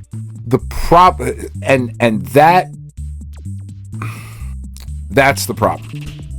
Because you've seen Scrooged, right? You've seen the Christmas movie Scrooged, where the boss comes down and he's talking to Bill Murray, and he's like, "Do you know what reports say? Who's going to be the biggest television watching audience in the future? Cats or pets, whatever the fuck he says." And he's like, "Programming for pets," right? So maybe in a show we don't outright program for the pets, but like maybe the main character, like Kojak, instead of having a lollipop, he dangles a mouse by his tail or some shit. Like, but that's like, big fucking companies look at this and they're like, "Whoa, that's steal a brain rot, ting-a-tang, tang, shink, 6, 7, fucking nonsense." Like, let's put that, and it just fucking make games, man. And there's not a shortage of games coming out, but yeah, fun is fun. But at the end of the day, I think when I see them running around doing stuff in this game, like Dandy's World or other, not even like Dandy's World, other things that I was going to say Dandy's World is such a higher level than like this Steal a Brain Rot shit. Up from the real bottom of the barrel stuff. It's like, it is just like the bottom. It's the video game equivalent to the brain rot on YouTube, the dipshits on YouTube. It's the video game equivalent of it. It's low effort on everyone's part. It doesn't have much value. Let's take a minute and speak to the parents among our listening audience and viewing audience, Kris, and remind the parents of your children that you're allowing to be fucking mush-mouthed idiots are gonna have to take care of you one day. Set them up to be more successful. Yeah. Challenge them. Put a book in front of them. Like, I know the older generation is always like, "Oh, these fucking young kids," but like, and okay, like, I am Cornholio. I get the whole fucking thing. I get it. It's different. It's different, and you fucking know it is. And arguing that it's not, again, is being a fucking asshole. It's concerning. Fix it, parents. Yeah, Ellie gets real upset sometimes when we tell her she can't play on her tablet, but it's also like, sorry, you're just not going to do that all day. Yeah, you're just not. You can't be a fucking moron all day. Go create something. There's a lot of good she gets out of it. She gets to be social with her friends. She's not usually playing by herself. She's usually playing with her friends and being social, and I like that. I get that. But if it's more than like 3 hours on a weekend day, it's like, what are you doing? Man. No, you need to stop. An hour and a half, let's call it quits. Move on to something else. You've got to do something else with your time. I don't want to do anything. What should I do? What should I do? Read a fucking book. She was Draw a picture. Last night she was trying to figure out what she should do, because I was busy with work. Karen was busy with work. She came home from school, and the kids are supposed to, we come from school like just around 3:00, and I give them until 4 to just unwind. You get snack and screen time for like an hour-ish. And then it's time to 4:00 is homework time. So I'm busy with work. 4:30 rolls around. I go upstairs. She's still on her tablet. And I'm like, you need to do your homework. And she's like, yeah, I'm going to get started at 4. I'm like, it's 4:30. You've got a giant glowing clock in your room. You're playing on a tablet that tells you the time. And there are clocks all over the house. Never looked at it.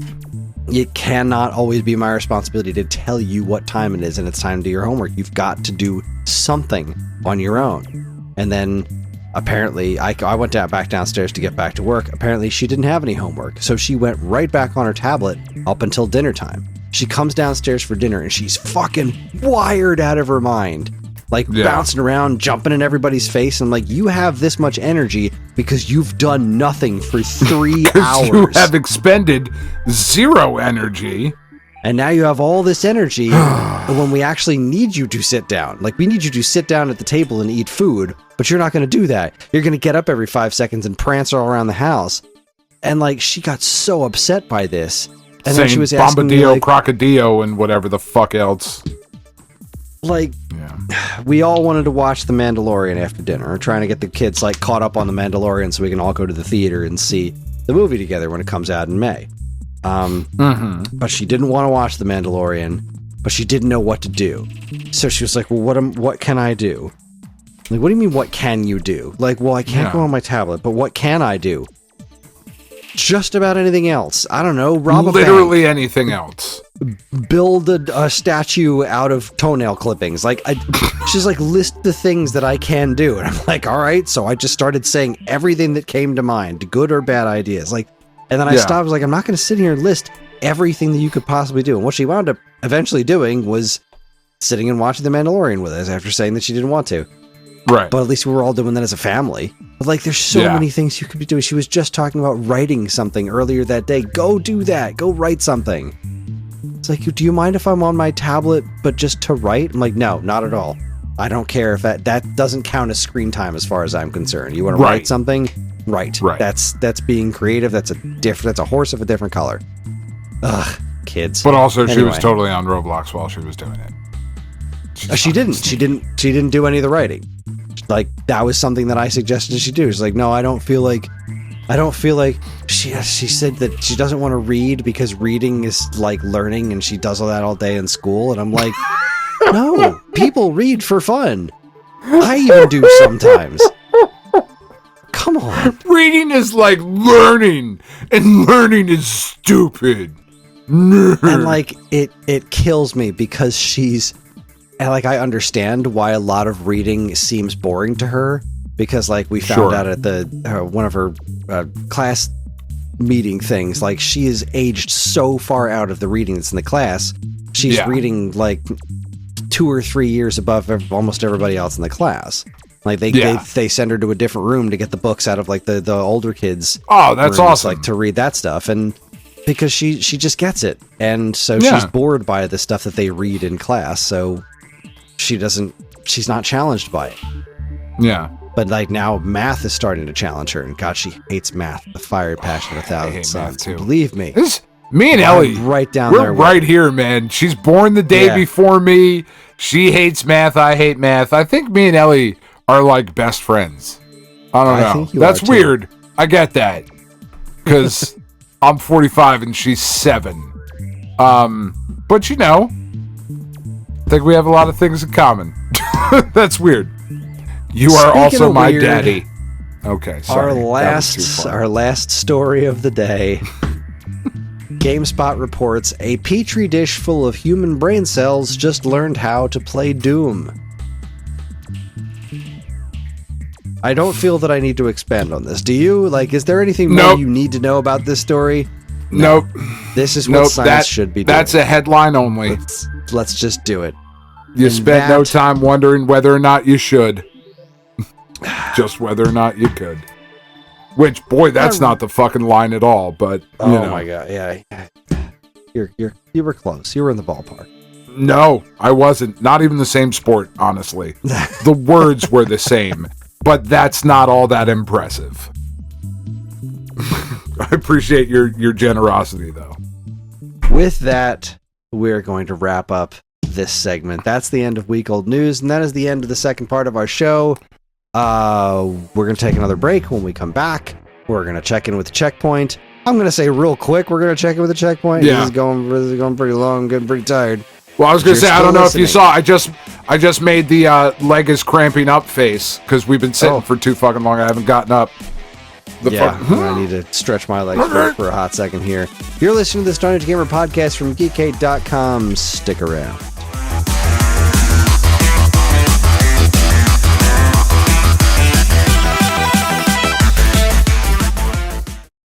Do you miss the days when you'd get a fresh issue of Nintendo Power in the mail every month? It was stacked with reviews, previews, and all manner of cool new stuff about the world of Nintendo, and it even came with a free poster. Well, you don't have to miss those days anymore, because Nintendo Force is here. Functioning as a spiritual successor to Nintendo's classic magazine, Nintendo Force is staffed with top-notch writing talent, and me for some reason, to deliver fresh new reviews, previews, and more right to your door every other month. And yes, posters are still included, except ours are double-sided. So if you want the thrill of learning all about the world of Nintendo in physical format, head on over to NintendoForceMagazine.com and learn all about it. Nintendo Force Magazine, the force of Nintendo fans.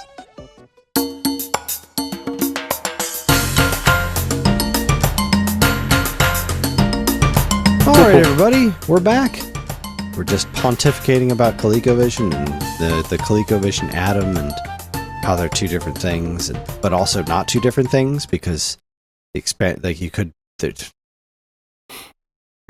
really a wonder that ColecoVision didn't continue to take off. The Connecticut Leather Company. Yeah, I'm so interested to see where we go with this, because I don't really have much experience with it. I have really no idea what we're gonna do. But for now, it's time for us to check in with some listener mail. I didn't see that coming, did you? Oh, shit! You fucking button hooked me.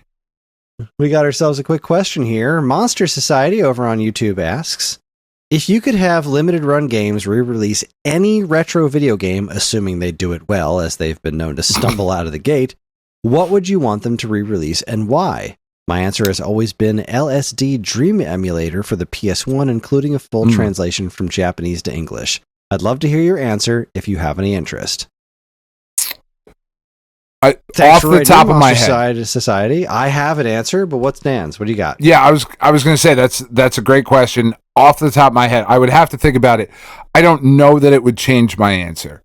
But off the top of my head, I would love to see a proper Splatterhouse collection that would put all the games, including Wanpaku Graffiti, together on one package. The 360 era PS2, 3, what was that generation? Was the full 3D remake? I would like, or not remake, reimagining, whatever it was. I would love to see a full 360.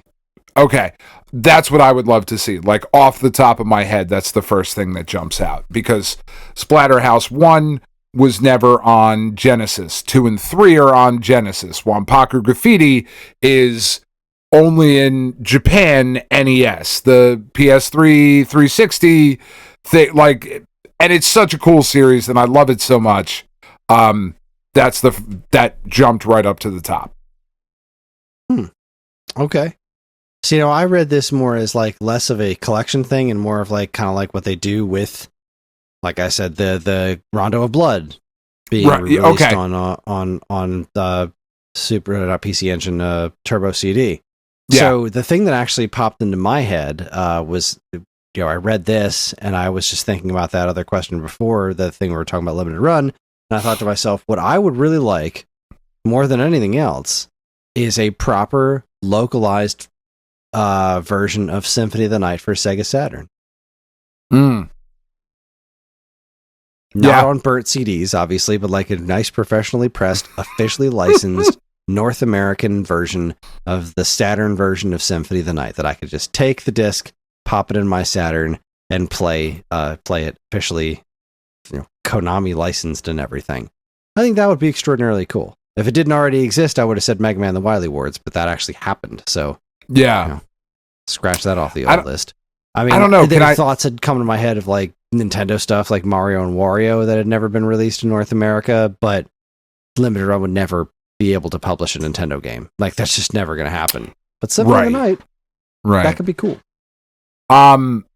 Snatcher, I think, like a new, like a full translation, like really seriously well done version of Snatcher, I think could be really cool. That's like one of the big missing pieces of the Kojima like fucking legacy, right?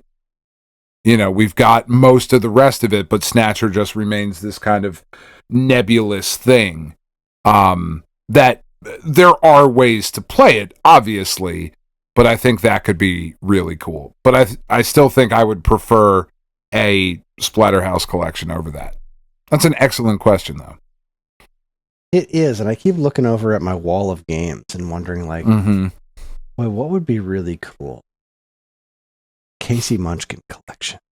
A Casey Munchkin collection. Fuck yeah. Throw some Killer Bees on there. Yeah, that's what I got off the top of my head. Made its way. Like, we've got a James Pond collection coming out, for crying out loud. What hasn't made its way up? And like, Cool Splatterhouse comes to mind. Yeah, Splatterhouse. Well, Splatterhouse games have been re-released on Virtual Console in the past. I'm trying to think of like what has never actually seen a proper release. Like, what's never really happened. And it's some of the pickings are a little slim. There's, what?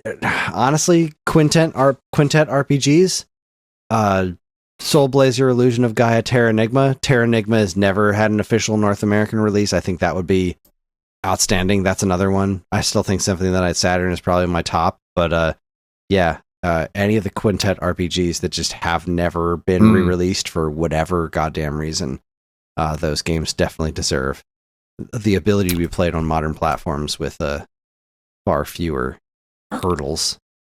Nope, I've got it. I've got it, and I think this would actually take a spot over a Splatterhouse collection, a proper localized, maybe cleaned up. I don't know that it needs any, but maybe tweak it a little if you could get the original people, or some of the original people involved. But a localized for North America proper release of Sweet Home. Which we've never gotten. That's the one. I think that would jump over Splatterhouse.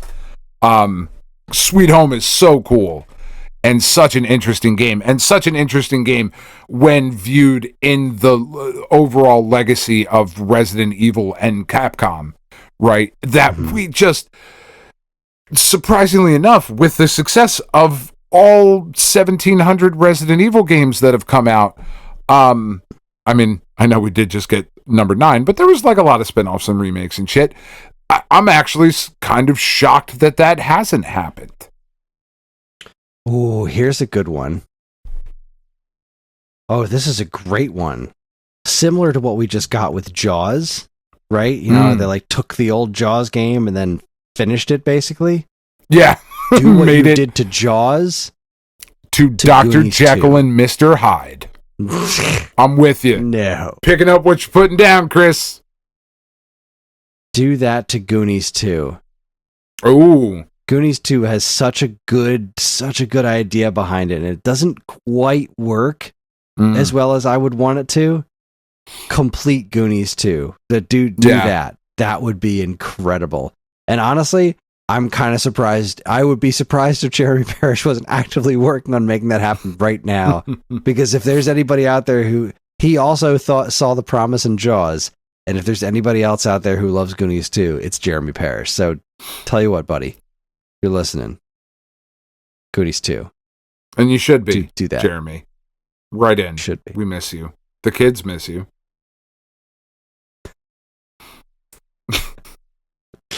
Oh, man. All right. Yeah. Well, let's see. Now it is time to check in with the checkpoint. Checkpoint! All right. I'm going to start because fuck you. This is where we talk about the stuff that we've been doing lately. And, again, Monster Society, thanks for writing in. Talk to me, Dan. What's cooking? What's shaking? What's the happy haps? Not much. I read a lot this week. I finished Dungeon Crawler Carl Book 6. Oh, I took my hat all the way off. I forgot. I'm totally bald under there. That's right. I finished Dungeon Crawler Carl Book 6, The Eye of the Bedlam Bride. It was absolutely fucking insane. It's so wild to me, like, as I'm reading through the book, I'm like, oh my God, I can't believe that happened. What the fuck else could happen? How the fuck are there 250 pages left in this book? So much has fucking happened. This is insane. It's just fucking wild. I absolutely fucking love it. Just a brilliant series. I have decided, though, I think I'm going to try to stick to it. Book 8 comes out in May, so I think I'm going to hold off on book 7 until like a week or two before book 8 comes out. But man, I just fucking love it. I encourage anybody who listens to this show who enjoys our type of humor, or the which really, what's fucking wrong with you people, or enjoys the shit that we talk about on here, really give this book series a read, a listen, or whatever. If you haven't done so already. I also I'm almost finished with Murder by Cheesecake, which is the cozy mystery starring the Golden Girls by Rachel Ekstrom. It's fun. It's so silly and whatever. It just, man, it's really weird to be reading like a weird mini series of the Golden Girls solving a murder. That was like never actually on TV. It's fucking strange. I did also start today a book that I've had for a while called Off to Be the Wizard by Scott Meyer. It's about a kid who is, or not a kid, like, I mean, I say kid because I'm now old enough to be a 20-something-year-old's father. But a young man is a computer hacker adjacent, and he discovers that the reality, is a simulation, a computer program. I don't know, I'm like 9 chapters in. I haven't gotten too far into it. But he kind of discovers that the world is like a computer simulation, and that he can manipulate things just by changing some shit in this document file that he found.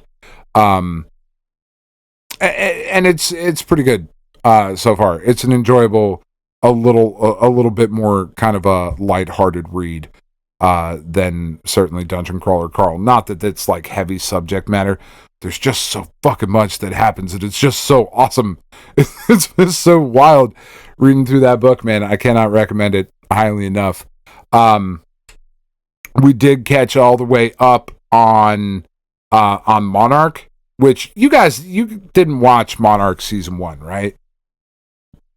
Man, No. you're missing legitimately good television. Like, I know you got a lot of other shit going on.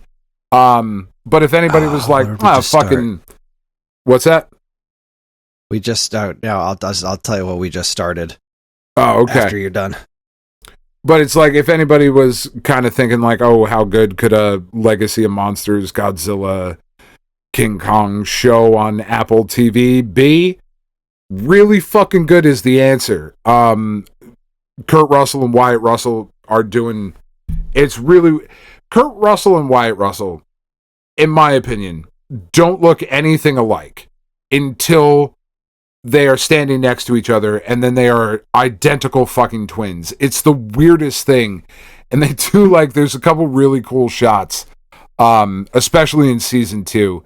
They've had a couple of really cool shots in the first 2 episodes of, like, Wyatt Russell fading into Kurt Russell.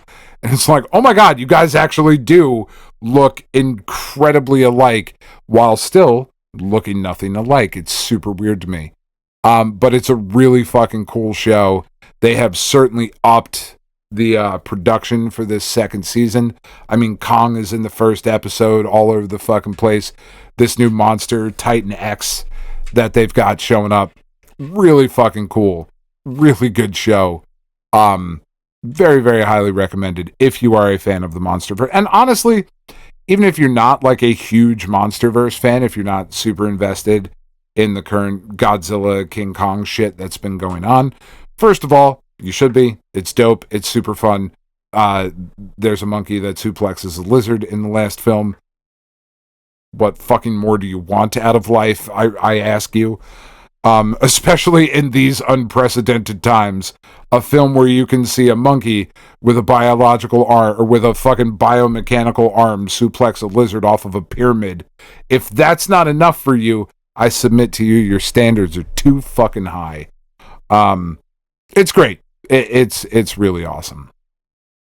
And then the only other thing we did, the only other, like, the game that we played this week, I did buy 2 games, because they were on big sale. I bought Creepy Redneck Dinosaur Mansion 3, which I will talk about next week, and Possessors, which is a new Devolver Digital thing, or newer Devolver Digital thing. It was on, like, crazy sale on Steam. I didn't have time to play them, though, because Tiff and I I finished Sons of Sparta, last week, and I might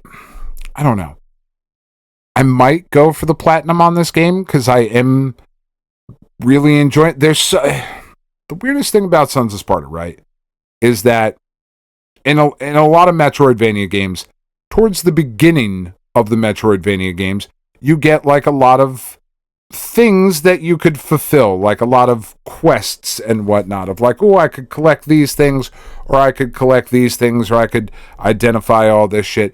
And like, they just kept happening up until the last 10 minutes of Sons of Sparta. It's like, here's a whole new collectible quest that you didn't know. Here's the first out of 12. And you're like, motherfucker! Like, dude, I'm legitimately at the end boss and I'm discovering shit. What the fuck? But like, I'm so close to having all of it that I might actually go through for the issues that I had with the game. And I still think, like, my review that I wrote for the site and what I've said on the show, you know, I think it's a solid like 7.5 out of 10, right? That's about what feels right. There's some clunkiness, I think, that holds it back. Super duper worth $30, especially if you're a fan of God of War. It's a competent Metroidvania with just a metric fuck ton of stuff to find and collect and all of that stuff. So I've been spending more time with that, just doing that stuff. The final boss fight was a bit anticlimactic, but whatever. The main game that we started this week was another one of the Dark Pictures anthology, which I know you're not a big fan of, Kris, because you hate fun. But I think you might actually be right on this one. We started Man of Medan, which is going to involve like a ghost ship and World War One era stuff mixed with like modern day. And this one, out of all like the Dark Pictures anthology and the Supermassive Games, the cinematic choose your own adventure kind of shit, this is the first one that I've played where it really feels disjointed. Like, I really feel at certain points that I have made the wrong choice because the game just kind of weirdly cuts to the next scene. And it feels like it's jumping. But then when you talk to the curator guy, he usually kind of gives you an idea of how you're doing. Like, so as you play, you haven't played through any of these, right? So as you play through these games, Kris, you make your choices, right? And you improve relationships, damage relationships, whatever, things happen. And kind of like, think of it like chapters, right? You go back and talk to the curator, and he's the older British guy that, if you've watched any of the trailers or seen, like, he's in all the trailers. He's kind of like a crypt keeper type character for this series. And he talks to you about the choices you've made and what's happening in the world, and like, oh, did you see that this fucking happened? Like, oh, intrigue and fucking whatever. But then he kind of gives you an idea of like, you did a good job, or you did kind of a shitty job, or like, I don't know, that might come back to bite you in the ass. And so far, he's telling me that I've made people really happy and I've made some really good choices, but it still feels like the game is just kind of jumping all over the place. I don't know. It's weird. This one feels underbaked for whatever that means for a video game. But like, we're going to finish it, right? Because we finished all of them so far. But like, the Quarry was fucking dope, and Until Dawn was dope, and fucking Little Hope was really cool, and House of Ashes was really cool. The opportunity to rhyme, and you skipped it. Did I? So the first two were dope. Yeah, and you said Little Hope was not. You're right. You should have said. You should have. Very upset. All right. Well, I'm gonna go. Hold on. Let me. Nope. That's it. I'm gonna turn my camera off. That's it. I'm done. Can't even see me anymore now. I'm just kidding. Yeah. I hope that didn't fuck anything up by turning my camera off like that. Whoa! Holy shit, camera! Fucking chill out. Jesus. Fucking. What if my dick was out? This would have been a whole other Patreon tier. I think that's what it was hoping for. Is it out? No. All right. Fine. We'll go back up to the top. Fine. He's got. We'll the cool go for the Brightmares second best part of his anatomy. That's right, his hat. Yeah, I don't know. Like, just kind of weirdly disjointed. Which kind of bums me out because, like, I'm really looking forward to Directive 8020 the next supermassive thing that's coming out. I think Future Game Showcase happened earlier this week. I haven't watched all of it, but I think they said like May 12th or something. I that sounds right. So like, and I really want to like that one because it's in space, and space is fucking scary. So we'll see. But this one, I don't know. We'll see. We'll see if I'm through it by next week, because this one I kind of want to just get over with now. Yeah. So, but that's it. That's all I got. Okay. I don't really have a whole lot more. As far as TV goes, we're very much enjoying the new season of Shrinking and the new season of Scrubs.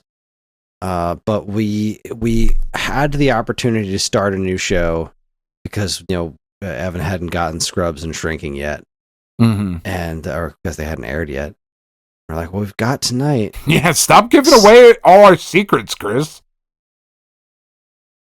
So we watched, and this genuinely surprised me because I didn't really think she'd go for it, but I was kind of vaguely interested in it because I had heard so many good things. We watched the first episode of One Piece, the live action One Piece. Yeah, I know nothing about the anime except that there's a pirate named Luffy who is stretchy and something to do with straw hats. That's all I knew about it. And that was about all she knew about it too. Except she didn't know he was stretchy. She had no idea that he was stretchy. And she's like, "What do you mean he's stretchy?" I'm like, "I think he can stretch like Mr. Fantastic, but I don't know to what extent or why, or if everybody has superpowers, or like I just don't know." So we watched the first episode, and I thought it was pretty great. I really enjoyed it. I've heard really good things. I haven't heard anybody been like, "This show fucking sucks." Yeah, and like I've had a couple people like, "Oh man, you really got to catch up on the anime," and I'm like, "Isn't the anime like 850 episodes? Like that's just not going to happen."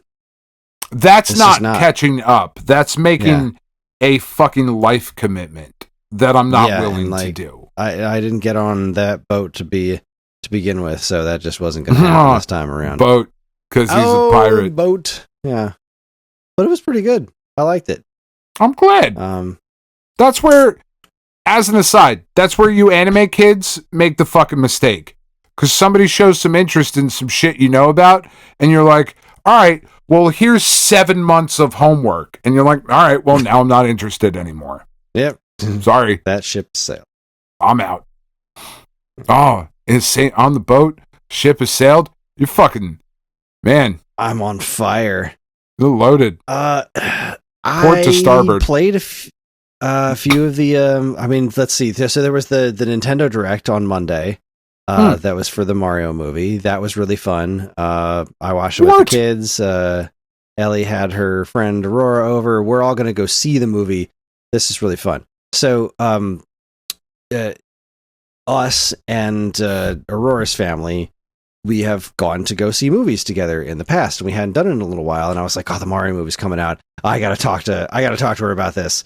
So I was like, "Hey, do you want to try to like make this a thing where we go out to the movie and then we all go to dinner afterwards?" And she was like, "I'm fucking game. Let's do it."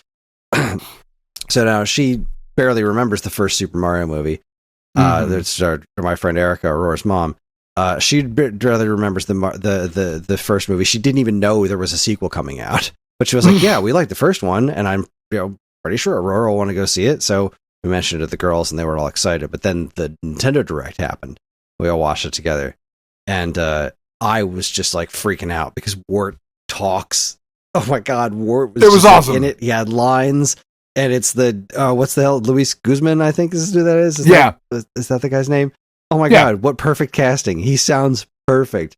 Freaking Donald Glover is Yoshi. Oh my God, absolutely ridiculous. I love that so much.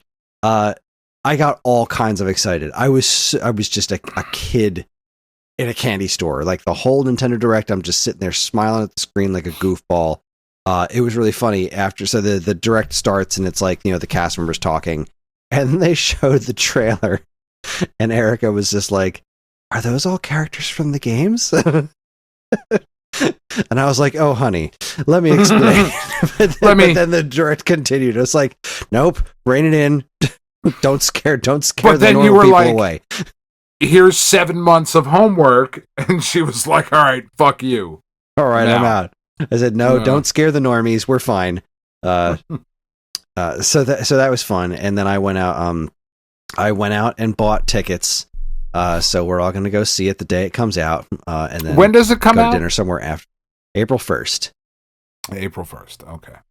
Now here's the conundrum that we're in. And I was, Ellie was over at Aurora's house today. So I got to talk to Erica for a few minutes. Let me explain the conundrum.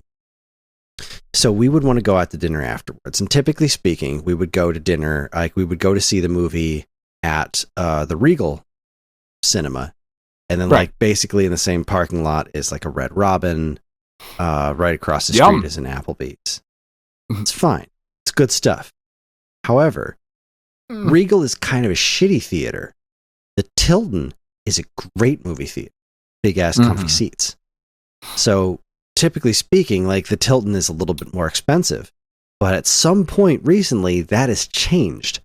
I got the tickets for us to go see it in IMAX, and those tickets were like 30 cents less than the standard tickets at Regal.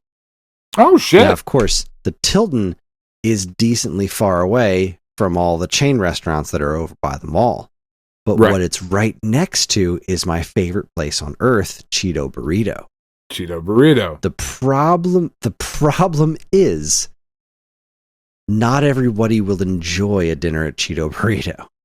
And when I say not everybody, I mean John. Ellie will eat there without a doubt. She'll happily eat at Cheeto Burrito. We've done it before. I am obviously not a problem. Karen has eaten there plenty of times. Erica's in. Her husband Josh is in. Although I don't think he's ever... No. Oh, right. So Josh had never eaten Cheeto Burrito before, but then he got a new job that's right near there, and now he eats there all the time. But I've been evangelizing this place for ages. He was like, I like Chipotle. I'm like, no, trust me, you like this place. And I was right. So the only wild card is John. Is that you should give me John's ticket. And John can stay home. And I will come. No. I will be your son for an evening. I will absolutely not see this movie without John. John was freaking out right next to me the whole time during the Nintendo Direct. So what I need to do is either find some way for Cheeto Burrito to be acceptable to John, because I can't think of a better evening than picking the kids up from school, going to see the Mario Galaxy movie, and then going to Cheeto Burrito for dinner. Like, that just sounds like pure perfection to me. Now, what's near there is the Philly Pretzel Factory. And John loves pretzels. Now, pretzels are not a dinner, per se. I was going to say, that's not dinner.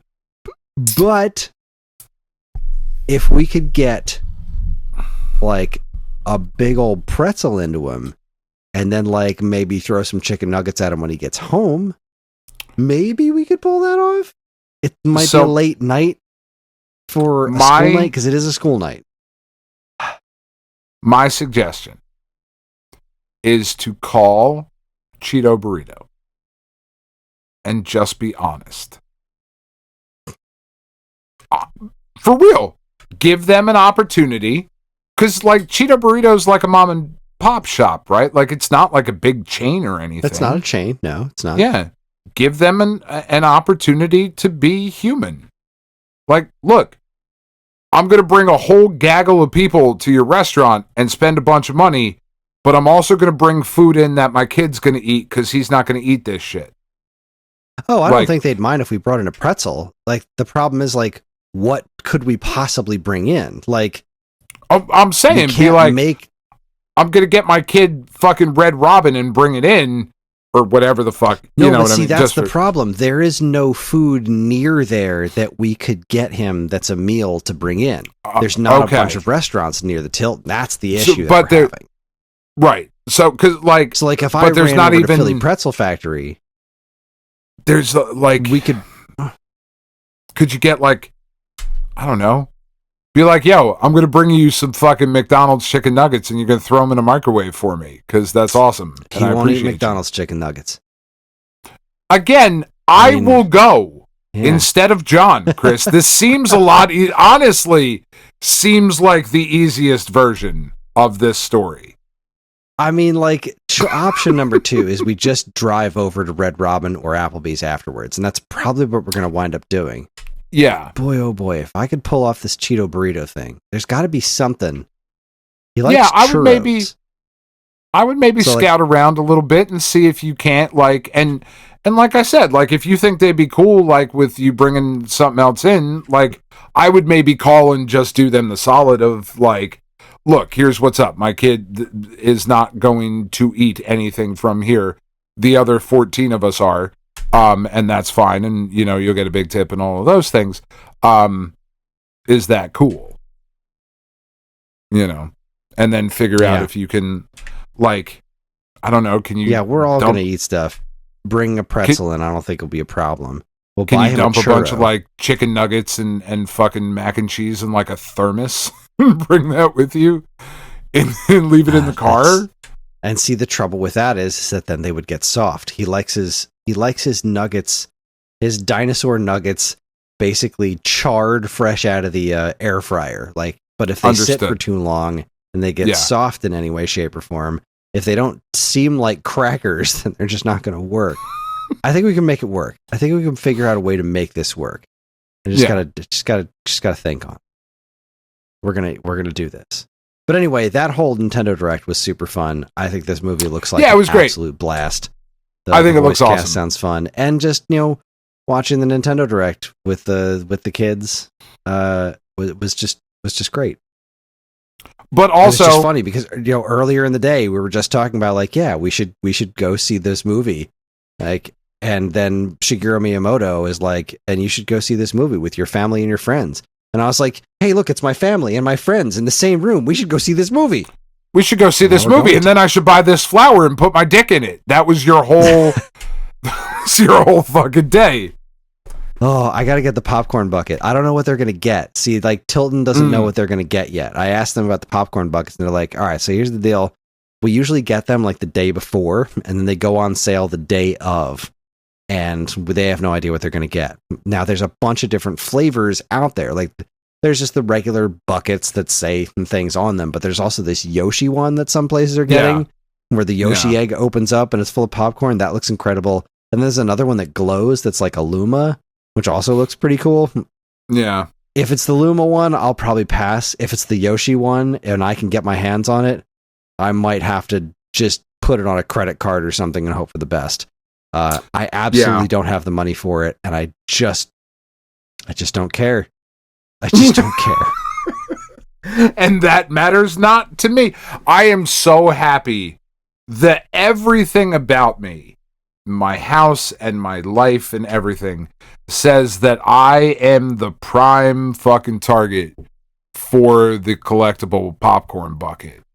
And I have somehow managed to not get any of them, and I'm not about to start going down that fucking particular rabbit hole. But the thing with the popcorn buckets is, like, every now and then they've been like, they're pretty neat, but we don't eat a lot of popcorn. However, in the not too right now, we don't eat a lot of popcorn because John has braces. John loves popcorn, and we have this really cool movie popcorn bucket that Karen has from when she was a kid. It's like a bunch of Disney movies on it. It's like a glass popcorn bucket, and it's great. We have a popcorn popper. We love popping popcorn for movies. Yeah, it's like a porcelain popcorn bowl thing. It's really nice. Oh, with a bunch of old Disney movie posters all over the outside. Just imagining like a fragile glass bowl, and you're like, "Here, children, enjoy mommy's heirloom." Pretty fragile at this point, but it's like it's made for popcorn. Yeah. Now, John can't really have popcorn because he's got braces, but he's not going to have braces forever. When the braces come off, we're going to be eating popcorn all the time. And if I can have a retractable Yoshi popcorn bucket for said purpose, I feel like it's my duty as an American to do that. All right. Absolutely. I believe that was also in one of the videos the White House tweeted out recently. Speaking of ridiculousness, we also for Mario Day got Mario's Tennis and Mario Clash on the Nintendo Switch Online, and those games are still pretty great. And they work really well with the Virtual Boy goggle cardboard thing Doodad that the Switch 2 can do, as well as one can be expected. But after about 10 minutes, I was like, I really want to keep playing this, but not like this. but this I sucks. don't want to hold this thing up to my face anymore. The 3D effect is cool, but I don't need it. I just want to play these on my TV. This could be Flat Fuck Friday, and I would be fine. See that? I brought it You all the way brought it back, right Chris. in there. You did it. While Go wearing team. a red and black flannel. Just for you. For this moment right here. It's a beautiful thing. It really is. And I also had this little, I don't know, I took a trip down Wii U memory lane. I went so I think last week I said I was enjoying Yoshi's Island for Super Nintendo. I was just playing a little bit of that. Yeah. And having a good time. And then I decided that, Yoshi's Woolly World, I seem to remember being like a worthy follow-up to Yoshi's Island. The only one that I ever remember feeling like a worthy follow-up. And it had been years since I had played it, so I decided to give it a shot and see if it was still good, and it turns out it is. I'm only about 3 levels in, but it's still pretty fun. Because I played a little bit of that, and then I played some DuckTales Remastered, because I had just finished DuckTales on the Disney Afternoon Collection a week or so ago, and I was like, you know what? Let me dive back into this. And man, DuckTales Remastered is so good. It really is. It really There's is. so many like little things that they improved over the original one. It is so good. It's brilliant. Yeah, they did such a great job with that. It's so much like the gold standard of what remasters should be. Yeah, it's beautiful. I'm so glad that they got it done while Scrooge was still alive, but I'm also I will never not be gutted that they didn't follow it up with DuckTales 2. Because DuckTales 2 is a neat game, but it doesn't have the same nostalgia factor as the first one, and I think that it would have been incredible to see that game redone and spruced up the same way the original was, and just put it on that level. It would have been incredible, but that's never going to happen now. That you just sent me. Trying to have a serious conversation with you. Yeah. I'm looking at fucking alligators calling other alligators losers. Good God. Yeah, no, it really should, like, if that would have been like a double feature, you know what I mean? Like, or if it would have been like this one's coming out and then next year, you know, like we're working on them both. Because you're right, like DuckTales 2 does not have the cachet and the love and the whatever that the original DuckTales has, but it could have. It might have if it had gotten this same treatment. Yeah. But yeah, a remastered version of it would have been genuinely interesting to a lot of folks who had never played it at that point. You know? There were a lot of people that never got around to trying that game because it came out so late in the NES's life. Yeah. But yeah, it's just brilliant. It's just brilliant. And that was it. That was my week. Yeah, that was it. That's all I did. Yep, like you said, a nice short checkpoint. Yeah. Good times. All right.